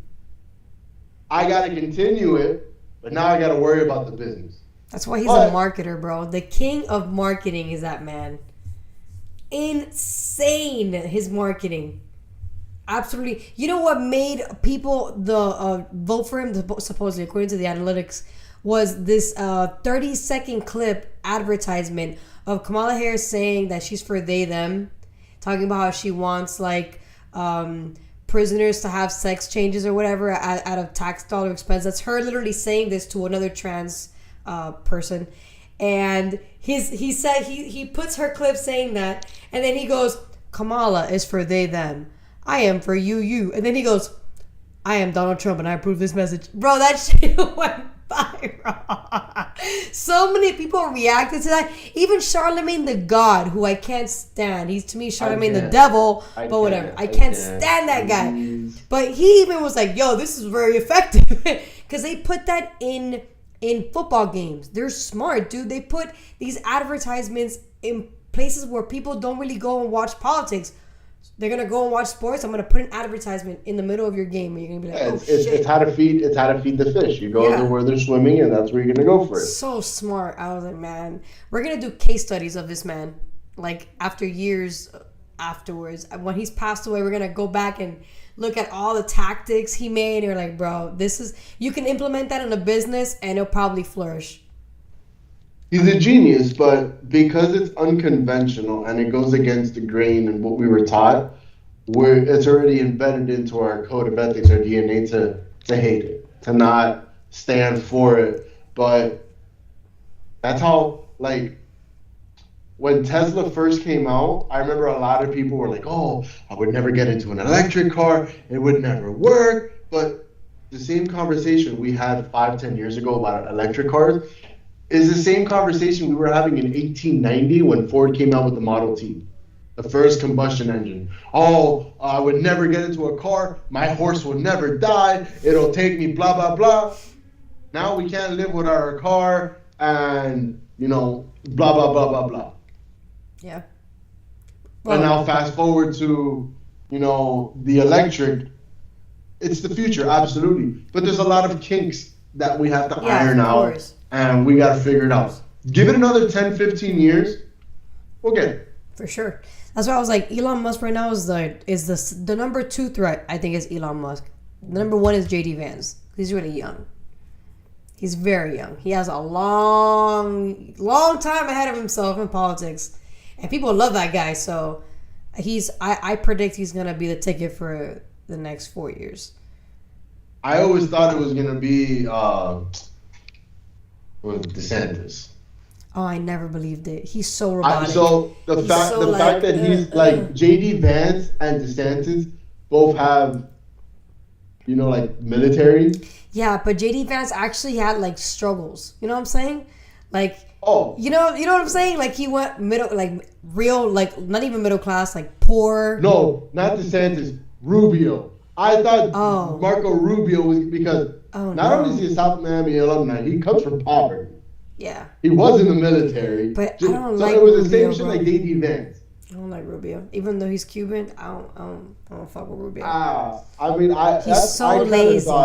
He's so lazy. A bunch of politicians are lazy. So. God, he has such a bad record of being absent to his job titles. I remember when I was in FIU, I was supposed to take one of his classes, and he would never show up to the class. So I was like, bro, it's just not a good look, dog. Sounds like a South Miami alumni, just not going to show up. Nah. Yeah, not a good look, dude. Oh, look, speaking of it, so he's, what is he supposed to be? He's Secretary of State.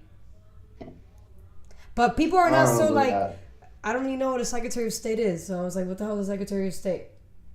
Let's look it up. Let's see what it is. What's the Secretary of State's job? What the hell is Secretary of State? He's supposedly, he's announced. He's not official, but all of these pigs are going to become official.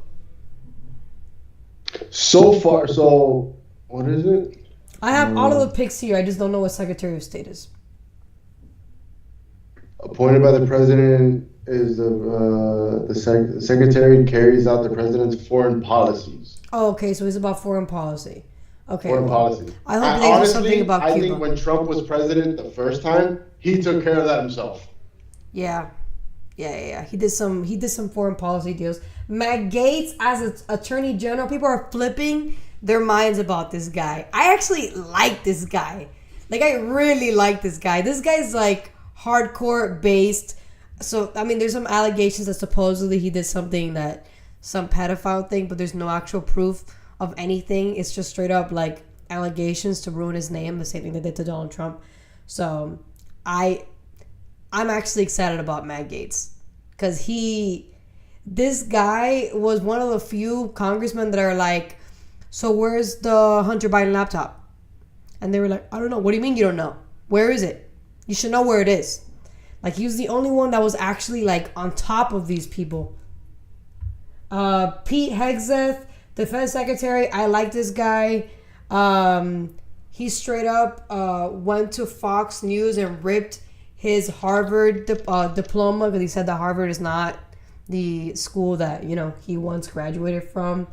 Kristi Noem, Homeland Security Secretary. I think she's North Dakota governor, if I'm not mistaken. Or South Dakota governor. One of those two. I think South. South Dakota? Yeah, you're right. It is South Dakota. It says right here. So I'm okay with that. She's pretty. So I don't know if she'd be good for the job. She's hot. So just for her looks, why not? John. I don't. Kennedy. Kennedy's the one for me that I'm just like, bro, let's see how it goes down. Kennedy is, you know, Health and Human Services has to do with the CDC, right? Yo, I'm so excited about that. I was like, dude. And they got Doug Burgum there. I like Doug. I really like Doug. He's cool peeps. He seems really down to earth. Tulsi Gabbard for Director of National Intelligence. I'm telling you, bro. I was like, yo, this cabinet is the squad, bro. The squad. So, like, who is it? It's Kristi Noem. Yeah, Kristi Noem. The Secretary of Homeland Security. People lost their shit when she got appointed. Oh, what is she gonna do? And it's just like, yo, they're not. They have half of these jobs to begin with. Can't do that much without Trump saying, "Go for it, go for it, do this, do that." So you can, like, for me, you can make this badass list, which is what Trump's doing, but they won't. They'll get 35% done maybe, and then the other 70% is going to go down to the financial, what Trump's going to say and what to do, and go for it. But I'm a firm believer, like, you have Elon and Vivek doing government efficiency. Let them filter out a year and a half of bull crap and all that shit. They're going to go right to Robert Kennedy and be like, all right, we have a bunch of funding now. What are you going to do with dietitian? Because those are the three big names that struck out for the election. Yeah. So as long as those three are able to do what they have to do, I think everything will fall into place, because without even Trump being in presidency already, the world leaders are losing their shit. I don't think he's going to have to do that much to fix. I think it'll all just fix itself, because look at when he was president for 4 years. The worst that had happened was he got into an altercation over Twitter with North Korea, and it was like, I have a bigger button and mine works. That's as far as it went. The fact that he got kicked out of Twitter is insane. And then when he came back, everyone lost their shit. Insane. But the fact that people were so complacent to accept the fact that you can just kick out a president from a media like platform. You're supposed to be about free speech. If you can kick out a president, what can you do to me, a regular person?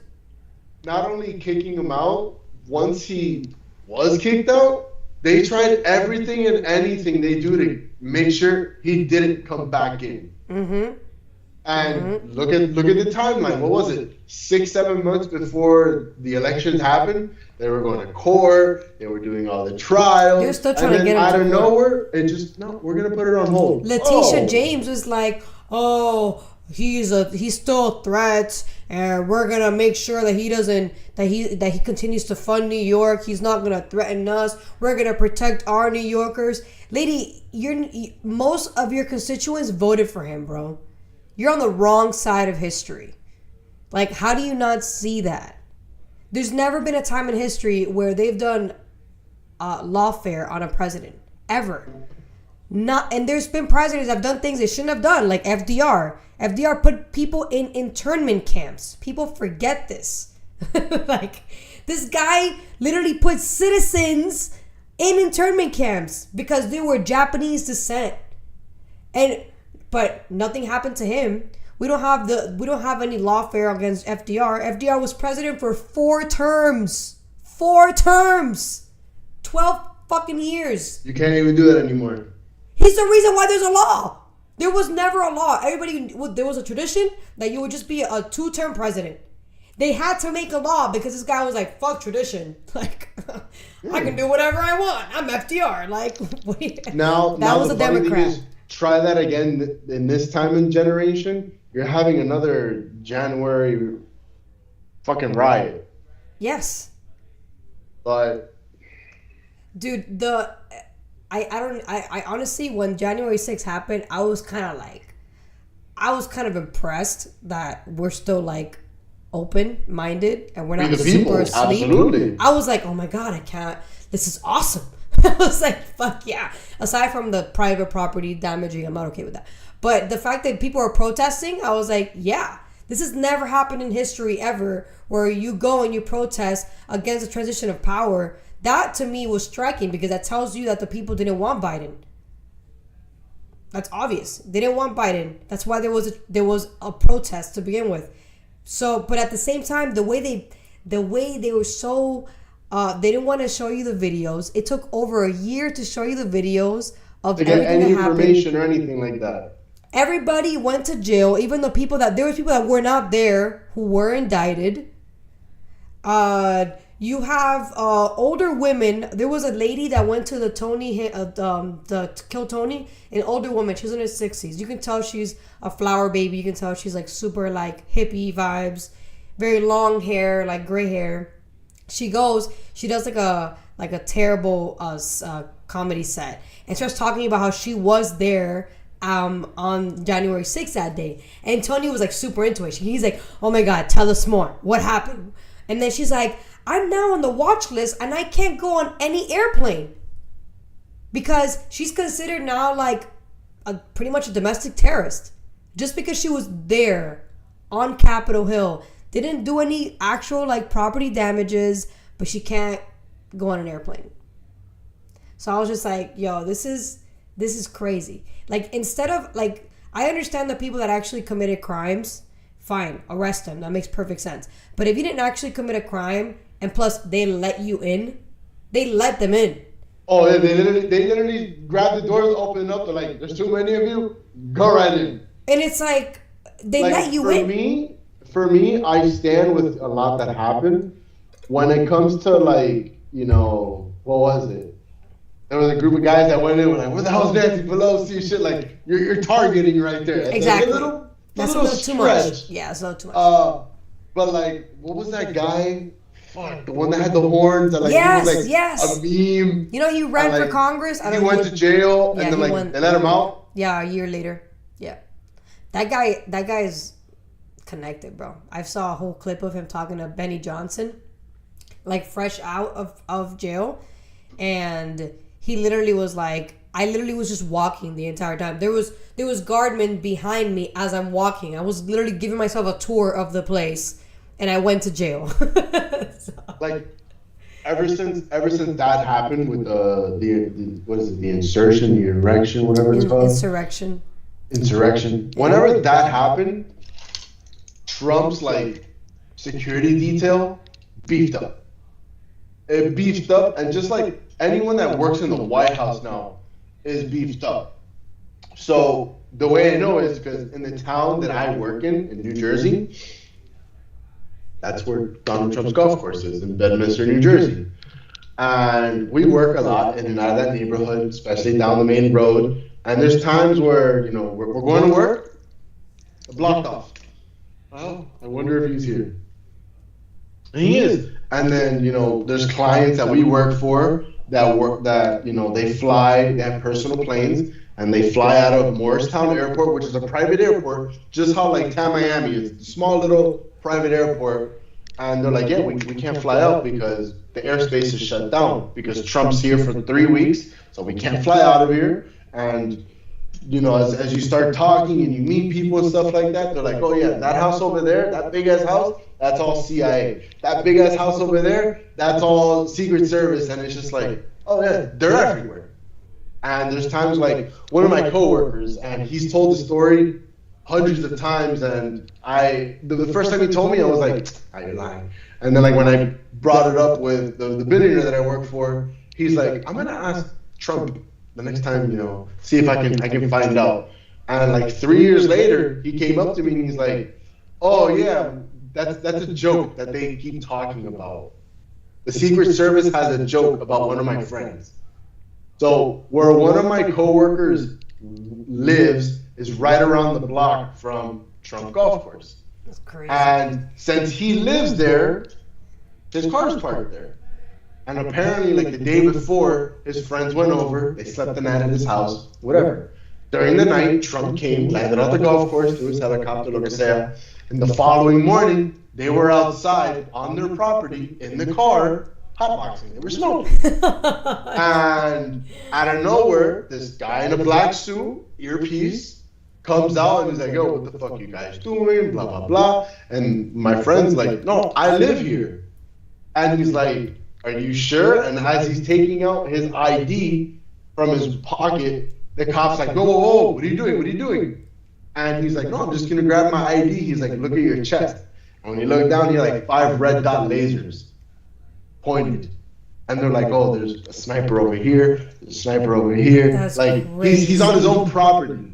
But Holy because he lives around the block from Donald Trump's golf course, Secret Service is everywhere. So since I work in that area, there's times where like, we're working in and out and we look and we're like, damn, there's a lot of black cars in the area. And it's like, Trump must be in the area. But it doesn't make sense how are you so beefed up after in the whole January 6th thing, and yet you got a bullet to your head that if it wasn't for you moving to look at a graph, you would have been dead. It was like 3 degrees. That's all it took. It was literally by the grace of God. Literally. You can't It's like, how does deny that happen? And the guy gets, the guy that shot him, supposedly, allegedly, this guy, Crooks or whatever, how they just incinerated the body, like they just cremated him. Like, on who cremated him? Who's the one who said, yeah, we're gonna get rid of the body? But yet when we got Osama bin Laden, we held on to his body for like 8 years before we buried him in the ocean. I'm telling you, bro, there's some weird stuff going on, and it's the Truman Show. It's the Truman Show. I definitely am a firm believer that there's more crooked policies in government than out of it. Yeah, for sure. But like, let's just be real. If they really wanted to kill him, they would have done it. Yeah, but they know. Look at JFK. Yeah, but there's too many. It's not the same thing though, because during JFK times, it wasn't like how it is now. People were not as informed, Like the media was way more controlling the masses back then than now. We have a cell phone now. Like you can't really, you fool me once, fool me twice, but you're not gonna fool me a third time. Even the people that took the COVID vaccine are like, yeah, like I was duped. It doesn't add up, yeah. So like a lot, like he had, what was it? There was one actual attempt to kill him, which is the one that grazed his ear. Mm-hmm. But then there was like the one that happened in Miami. Yeah. Where that guy was like, excuse my language, a fucking idiot. The fact that he planned it out so many weeks in advance. And then pussied out at the last second, and then, I'm just going to get away. You're not getting away, bro. You're not getting away. Half of Miami-Dade Police Department saw you. But how are you, the fact that he was able to be there, hide out for 12 hours, I was just like, bro, what are the Secret Service doing?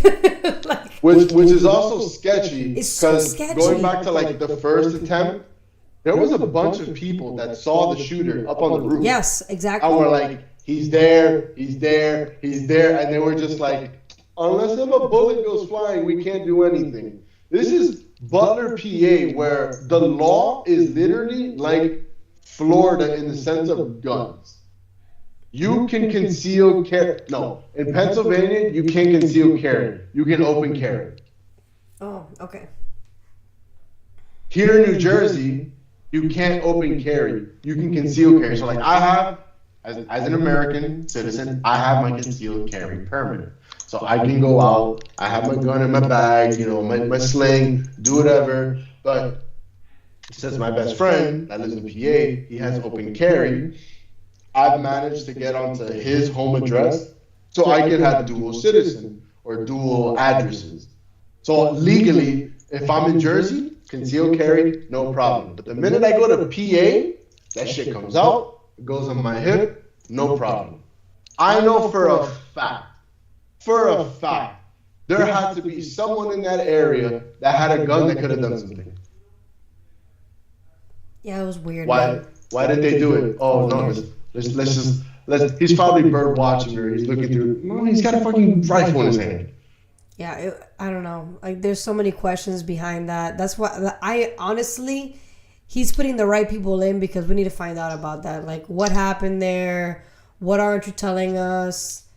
The whole thing with with the other guy that he was like trying to get people from Iran to go to Ukraine and fight Ukraine. Like, what was that all about? That's the second shooter. He was supposedly recruiting Iranians to go fight for Ukraine. I was like, why? And then there was another one. The third one was like a Chinese nationalist that had got arrested, like Margalo, and then like got released, and then got arrested again. And the whole time he was trying to tell Trump, like, hey, they're trying to kill you or some shit, but they're gonna arrest him.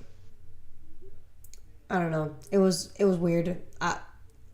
Everything is super weird. What I think is even weirder is how, like, during this whole thing, now a bunch of celebrities are, I don't know, there's some weird shit going on with celebrities. And the fact that this guy gets raided and now he's in jail smells funky. The fact that this guy, what's his face, LeBron, hasn't said any. I think he said something recently. What did he say? So when he endorsed Kamala Harris, I lost my shit. I don't know why, because I wasn't surprised. But didn't he say something about Diddy? He said something about Diddy. Well, he was with the Diddy party and everything. Mm-hmm. Most of the celebrities that were like, oh, vote for Kamala, I'm pretty sure they were all on the Diddy list. There's J-Lo, Beyonce, LeBron. They all have Kevin pictures Hart. and everything around Diddy. Yeah. So it's like, it's like the same thing with Epstein.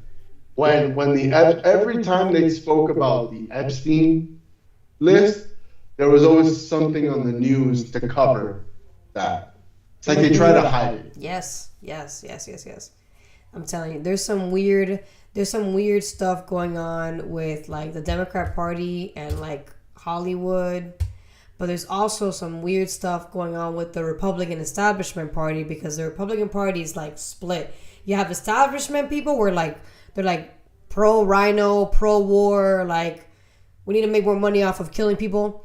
And then we have, like, the America First people. They're like, no, we need to stop spending money on, like, stupid wars. We need to fund money here. We have veterans on the street. We have people shitting on our streets in California. Like, we have a problem with the mental health crisis. Like, what are you doing? So that we have two different sides in the Republican Party. And in the Democrat Party, they're, like, all just lost in the sauce.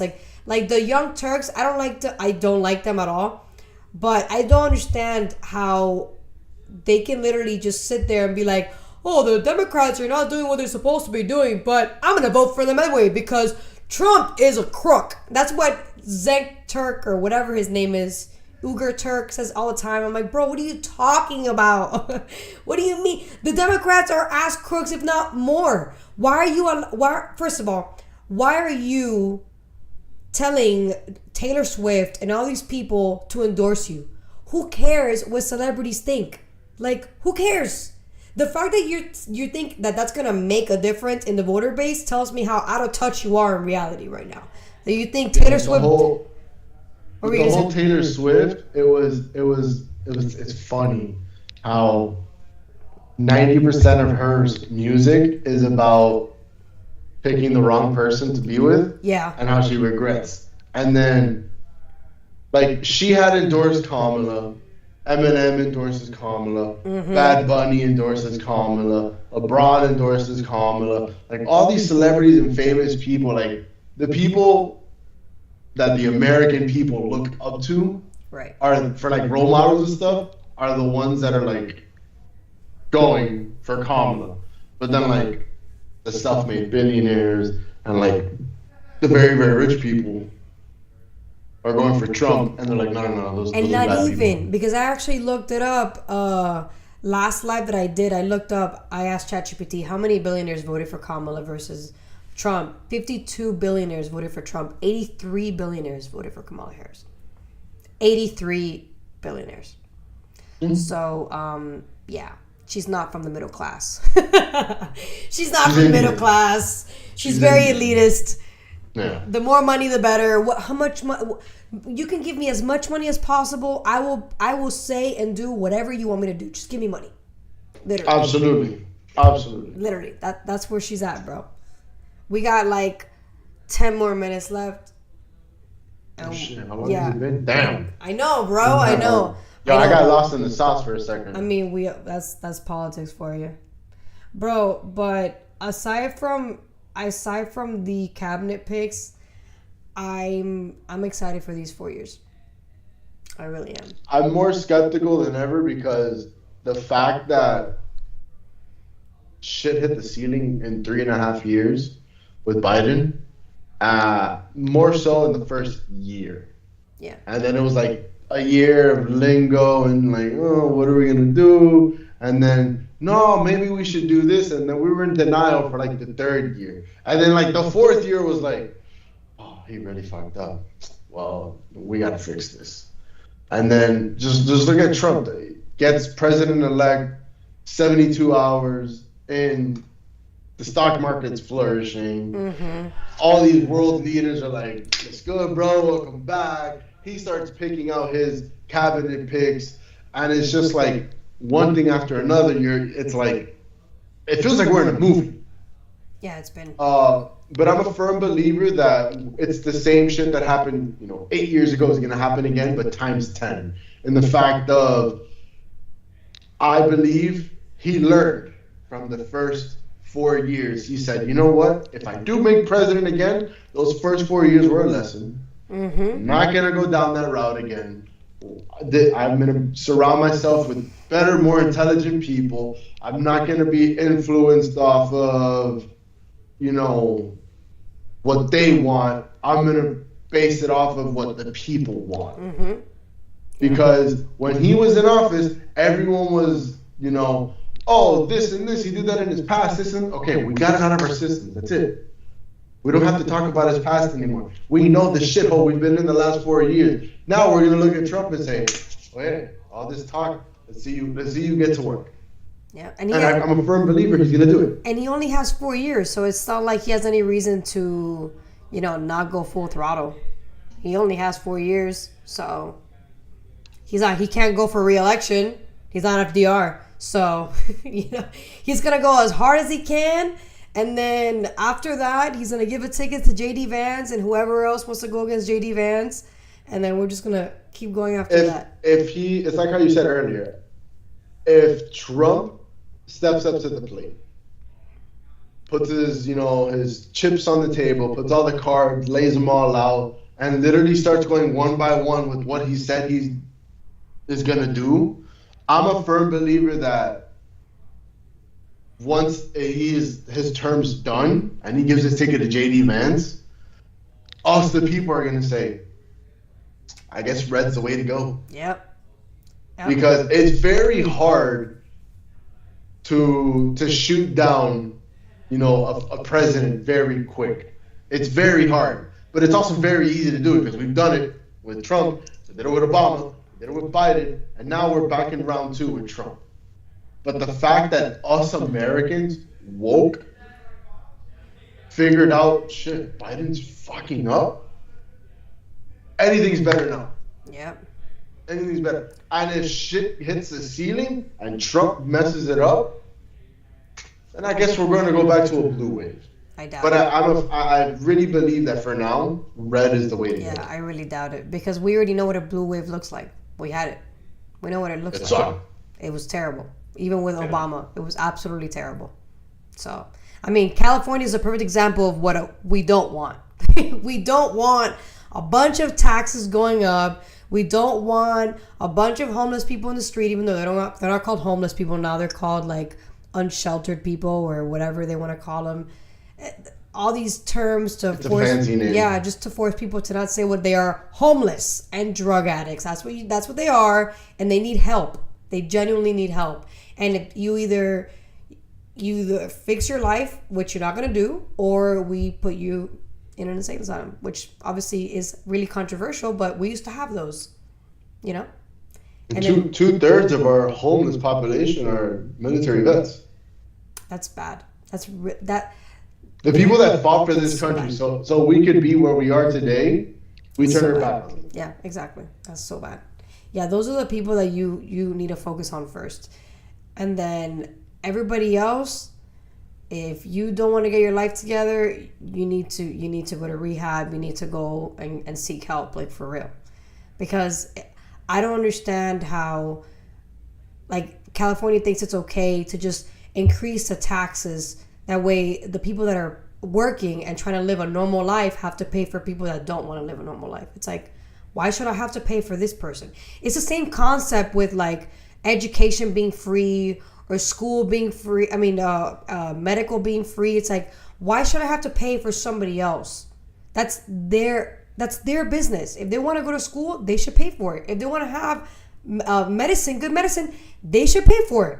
It's an independent thing. If you don't want to have medicine, then you shouldn't have to pay for it.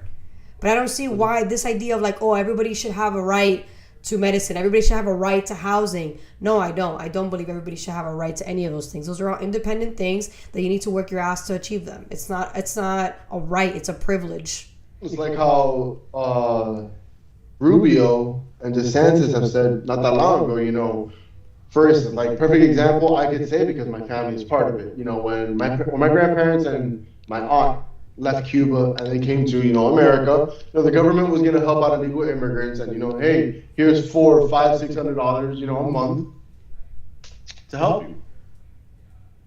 Now, those people that have been here for 30, 40, 50 years are still getting $500, $600, $700 a month from the government to help out. But you have these new immigrants that have just came to America, don't do shit. You get free healthcare, you get a free cell phone, you get living expense. Oh, we're gonna give you close to $2,000. But they left their country for a better life. Right. But now they're going back to their country to vacation with the money that we're getting. Exactly. Yeah. Like when my grandparents left, they didn't go back. Exactly. Because you're not supposed to. You're fleeing. You're exactly. fleeing. They left for a better life. Exactly. 50-something years, 60-something years in this country. Not one time have they gone back to Cuba. Yeah. But now these new immigrants from, all parts of South America and Western Europe and everything, they come over here to live a quote-unquote better life. Welcome to our country. We have laws. We have rules. You got to follow it. Nah, they're not going to follow it. They're going to take our money and they're going to go back over there. So then, oh no, I gotta help out my family, todo eso, and it's like, why'd you come here in the first place? Exactly. DJ Lockdown, what's up? You didn't tell the chat you was live here, but here I am. What you mean, bro? I've been live. Yeah, I get to work, Orange Man. It will definitely go back to blue if Trump doesn't do shit. Yeah, it would, but that's not gonna happen. That's not gonna happen. They went through so much trouble for us to win in a landslide election. It's not going to happen. They didn't go through all that work for no reason. Charlie Kirk is like, hell no, bro. You have no idea what I did to have to get all these people. No. Homie went to work and homie was out there on the streets and doing his own thing. Yeah. They registered so many new voters. Millions of new voters they registered. They're not going to, no. Especially with like people like us that are like talking about this and other people are listening to it, and then it's not gonna happen. You have too many independent YouTubers that are like, yeah, we ain't going back blue, we going red, and we staying red for a while. We're staying red for a minute, and that happened for a while. There was a time in history where there was a Republican president for like 4 terms, like 4 consecutive just Republican, Republican, Republican, Republican, and then it just went straight up. Then I think that's when after the 4 terms. That was around like the Bush era because his father. Before that, there was I don't remember if it was in the 1900s. Yeah, 1900s. There was a point where there was 3 Republicans back to back, and then I think the last one was Hoover, and then after Hoover it was a Democrat, which I believe is FDR. Was I think after Hoover, if you can fact check that for me. Or was it Coolidge? I don't know. And I know it was like 4 Republicans, and then after that it was FDR. And yeah, it was Harding. Coolidge. Harding. Yes. Then you had Hoover, FDR, Truman, Eisenhower, and then it was JFK, then it'd be Johnson, Nixon, so on and so forth. So true. Okay, so Hoover was Republican. Warren, I think, was Republican. Coolidge, I believe, was a Republican. And the guy before Coolidge, who was the guy before Coolidge? Who died? Before Coolidge was Warren G. Harding, and then before him was Woodrow Wilson. Woodrow Wilson was a Democrat. Who was hardcore. That guy was terrible. So much surveillance. I'm pulling it up here. So the 4 Republicans back to back to back was Ulysses Grant, and then Rutherford B. Hayes, and Garfield, and then Arthur. And then you had Cleveland was a Democrat. This is in the 1800s, huh? Let's go to the 1900s. I think Cleveland was the only president that did the whole non-consecutive term thing, where he became president for the first time, and then the second time he tried, he lost like Trump, and the third time he won. He was the only one aside from Trump. You had Theodore Roosevelt.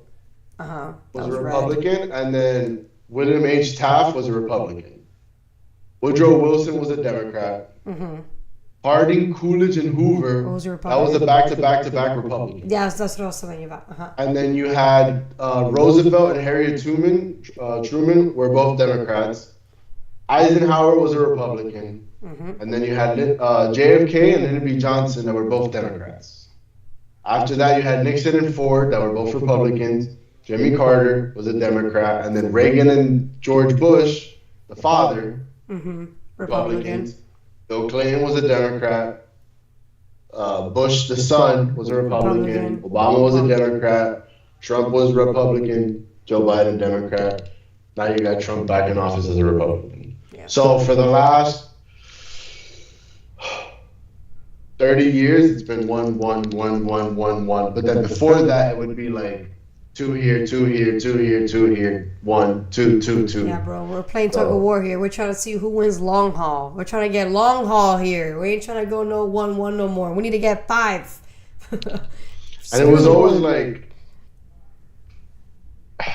Trump, Bush. People say Bush was the worst president, but he got like the shit stick. I wouldn't say he's the worst president. I would have said Obama was the worst president. So remember, with Bush, he became president, and literally in that same year, the first year of him being president, 9/11 happens. I know. So he had to deal with all of that, and then towards the end of his presidency, we had the 2008 recession, which was even worse. Yeah. And then Obama came in, and we had that for 8 years. Nothing happened. We were just there. We killed a lot of people. We killed a lot of people. We killed so many people with that guy. It's incredible how the Democrats want to be we're for the people. Dude, you had your first black president killed so many people overseas, and y'all didn't blink an eye. You were like, no, he would never do anything wrong. I remember when he was president, especially like in high school, you'd wake up and it was like, all right, we just bombed another country, or we leveled out a town over here, or this happened. They changed the whole regime in Ukraine. Why are you doing that? Like, how is that your business? He was literally forcing Kenya, I think it was Kenya, to accept gays there because it's a very Christian country, and they were like, no. Like, why are you forcing us to believe what we don't believe here, bro? Like, hello, shoe fly, don't bother me. But go back in time to I would say around the mid 40s and before, we were a straight up Christian country. Yeah, we were. I mean, it was before the 60s. 60s when we started becoming really, Open country and doing whatever we wanted and all, but like before that, we were always a Christian country. Like our preamble and our constitution and everything was written with God in mind and having that in schools and in churches and everything. And it's like the farther we stray away from that, look at the mess we get ourselves into. Exactly. So now you have all these new Republicans that are like, no, we're going to implement prayer to the school and the Bible. Oh, you saw that? You saw that? And people are losing their shit. You saw that? I was like, whoa. Oh my God. Because I remember, like elementary, middle school, and I don't remember it that much in high school, honestly, where like we would start like the day by like Pledge of Allegiance and stuff like that. I think in high school, did we do that? No, did we? I did it. My voice. I did it because of JROTC, but that's it. That's the only reason why I would do it. I don't remember doing the Pledge of Allegiance. I remember in middle school, every day we used to do it. Yeah, we did. We would have a broadcast. Don't you remember? We had a broadcast thing. I Pledge of Allegiance to and then there would be the broadcast of like the people that were in the like Jessica Perreta and like all these people that were in the broadcasting room, and they would have like their own little news, like yesterday's lunch or whatever. Oh, that's right. We never paid attention to that. The minute that shit turned the TV off, it was like, all right, we're starting class 10 minutes. Let's go. Yeah, literally. We should have stayed watching. But it's good that now they're getting their shit together and the education system's going to figure it out. So let's see what happens. For real. I mean, I hope so. I mean, as long as they abolish the Department of Education, everybody's like, you're crazy. I think they should abolish it. I think they should abolish it for sure. There's a lot of shit that the education system is taking, like, just, it's garbage, Like, I remember not elementary, middle school, when they would talk about, like, sex education, like, they'd give you, like, a piece of paper, and you take it to your parents, and your parents would sign it, and, like, that's as far as it went. And, like, if you had a class of, like, 30 students, there was always that one student that, like, was excluded from it. Yep. Now it's like 90% of the class is excluded because the parents are realizing, like, you don't teach my kid that. I teach my kid that. But it's also, they're not teaching them what we learned. Right. Now it's, you can be who you want to, and it's okay to do this. And it's like, I pray to God that day never comes where a teacher tells my son or my daughter, like, no, you can be a fairy if you want to. Like, no, bitch, teach them math, teach them science. Don't teach them to be this and this. And like, that's up to me. That's up to me as a parent for when my child gets home. Hey, look, these are the birds, these are the bees. This is what life is all about. Yeah, exactly. I mean, remember, me growing up, my mom would be like, as long as you're under the roof of this house, this is what goes down. I mean, after that, you can do whatever you want. My parents never taught me the birds and the bees, but, because Hispanics, at least like the old school born over there, they don't. My parents didn't teach me that at all. My mom didn't even tell me like why we get periods, like nothing. Like, this is what pad is. You wear it every time you get a period, and don't let any guy touch you. That's it. That's all she said. I was like, okay, what does that mean? Doesn't matter. Just don't let anybody touch you. I was like, all right. No, my mom being in the medical field, she was like, this is what happens with boys. This is what happens with girls. This and this and this and this. And then also growing up like in a church environment and everything, we follow basic biology. Boys and girls, you get pregnant. As you should. That's it. Oh my God, did you see that guy in CNN, I think it was, where there was like a black conservative guy who was like, they want boys to be girls, and then the white guy, look at that, the white liberal was like, don't say that. I'm not gonna have a conversation with you if you're gonna say the boys want to be girls. That is literally what is happening, guy. Are we in the different realities here? Like, do you not see that there is a problem with you wanting to change your gender? Like, if God made you this sex, why do you think you should tell a child, no, it's okay. Doesn't matter what God made. You can switch your sex. It's all right. It's all right. Hormone therapy can are reversible. Like, don't worry about it. We can reverse that. It's like, no, But don't. it's not even us because we're not the OG inventor of that. That was Germany in like the early 40s and like the 30s. Like they were the ones that started that. But then when you go back, like they went very radical and like they burned all of that stuff and like they got rid of all that information to not let it, escape to Western Europe. And then it made its way over here. Like I remember growing up, like the first time I ever saw like, transgender person, like my mom told me, she's like, it's rare, but it can happen. Like that's as far as that conversation went. Now it's like you walk into a Walmart and yeah. And I don't discriminate on your lifestyle. You can do whatever you want to be. You want me to call you a lamp and stick a light bulb up your ass? That's fine. Go have fun. But don't shove it down our throat. I'm definitely not gonna call you a lamp out. I'm not gonna be one of those people. No, you can do whatever you want, but don't bring it upon me because that's where opinions come out. Exactly. My opinion is you do you, I do me. That's it. Yeah, but don't tell me to call you a trans woman because you're not a woman. I'll call you a trans person. You're a trans person because you're still a human being. That's acceptable. I'm not insulting you, but I'm not gonna call you a trans woman because then I'm accepting that you are a woman in some shape or form and you're not.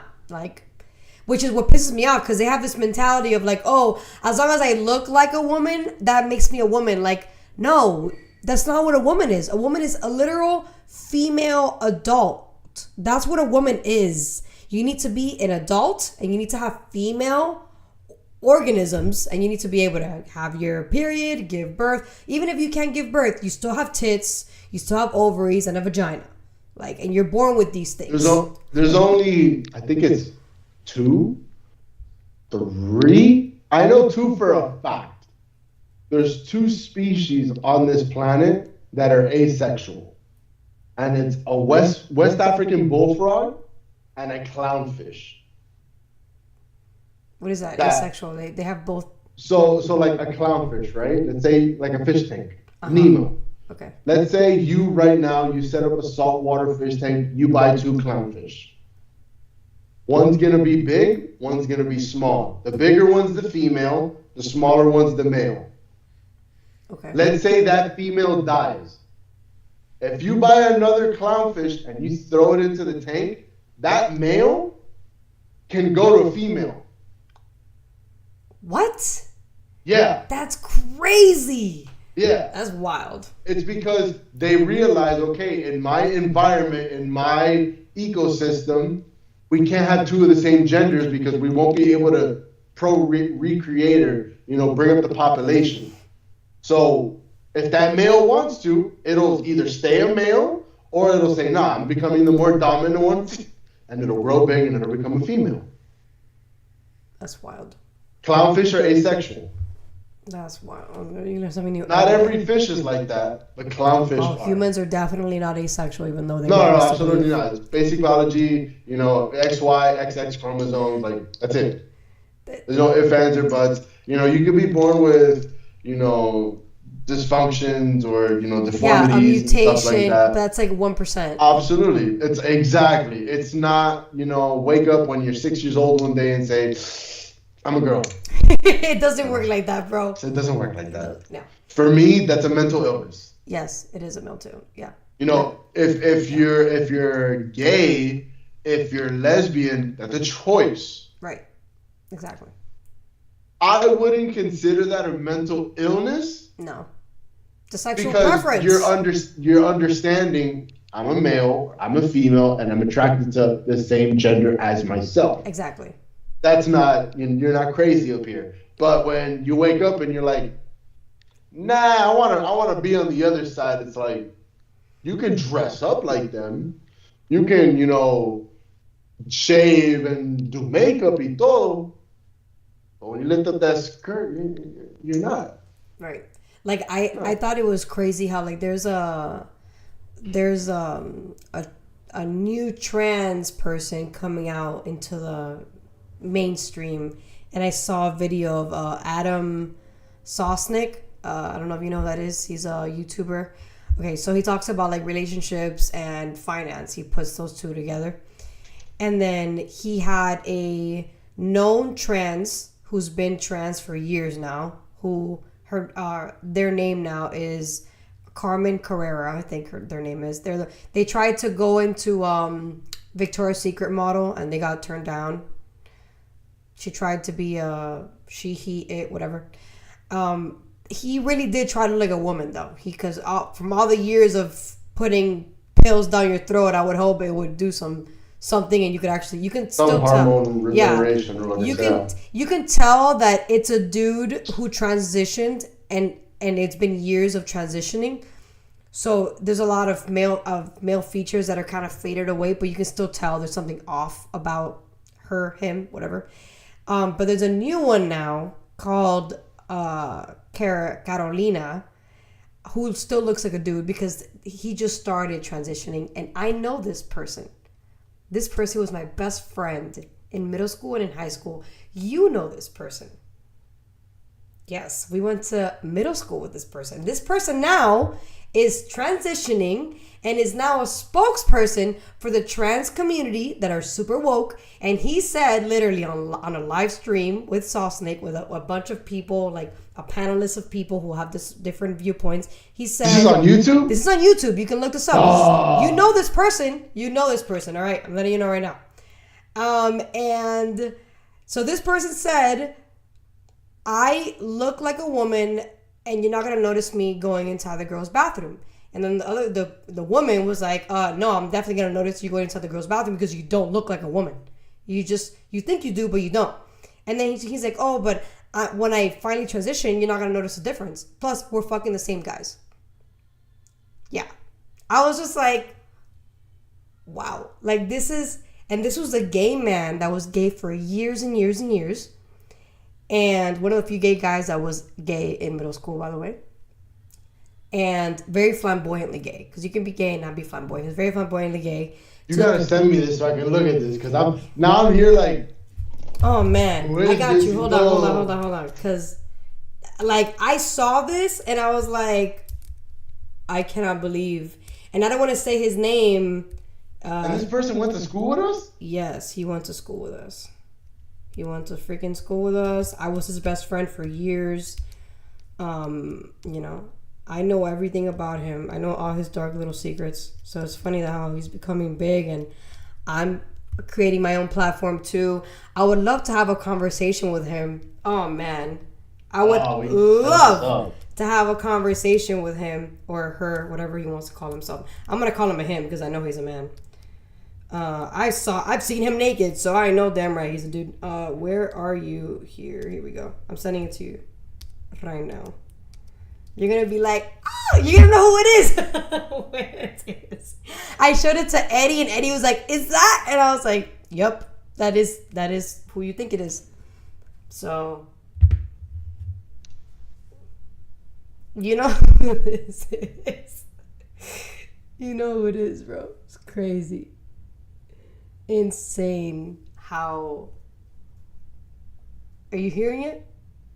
I haven't muted, but I'm gonna dig more into this, you know, after this. But this is Yeah. So when I saw that, I was like, wow. So you have a bunch of gay guys that know they're gay, right? And they even made a movement that says gays against groomers because they're against that shit. But then you have this other version of gays, which are this right here, this product I just sent you. A gay man who's always been gay who now thinks that because he's transitioning, he's a woman. And he can go inside a woman's bathroom and he thinks that he's fucking the same men women are fucking. It's like, dude, if a man is fucking you, he's not straight, he's gay. And he's like the most fucked up version of a gay man because he's a gay man who wants to have sex with another man who wants to look like a woman. It's like super mind fucking. It's like what is going on here? I don't understand. It doesn't make any sense to me. It kind of makes my head hurt a little bit. But that's why I'm saying I don't want to fall into the trap of like normalizing the whole trans thing because to me it's like it is a mental thing, and I don't care how I don't, the people that are trans, like, all love, because at the end of the day, you are still human and God made you for a reason. But at the same time, I don't think it's right that you want everybody to accept your false reality, because it is false. You're not a woman. You're not a trans woman. You're a person that doesn't want to accept your own gender, so you want to call yourself a trans woman, but in reality, you're just a person that wants to transition into a different person. That's literally what it is. You don't want to be who you were born as, so you want to be somebody else. It's like jumping into a new character, pretty much. I was always, taught, you might not like your current situation of life, or, it may be tough, whatnot, but you're born the way you are. Exactly. Yes. That's it. Own it. There's no changing it or trying to, be something else. Like, that's what Halloween is.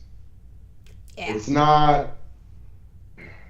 Yeah. I just found this podcast now, the video that you sent me, so I'm just like trying to see if I can get like a zoom in on like the person's face, but I'm gonna send you. Okay.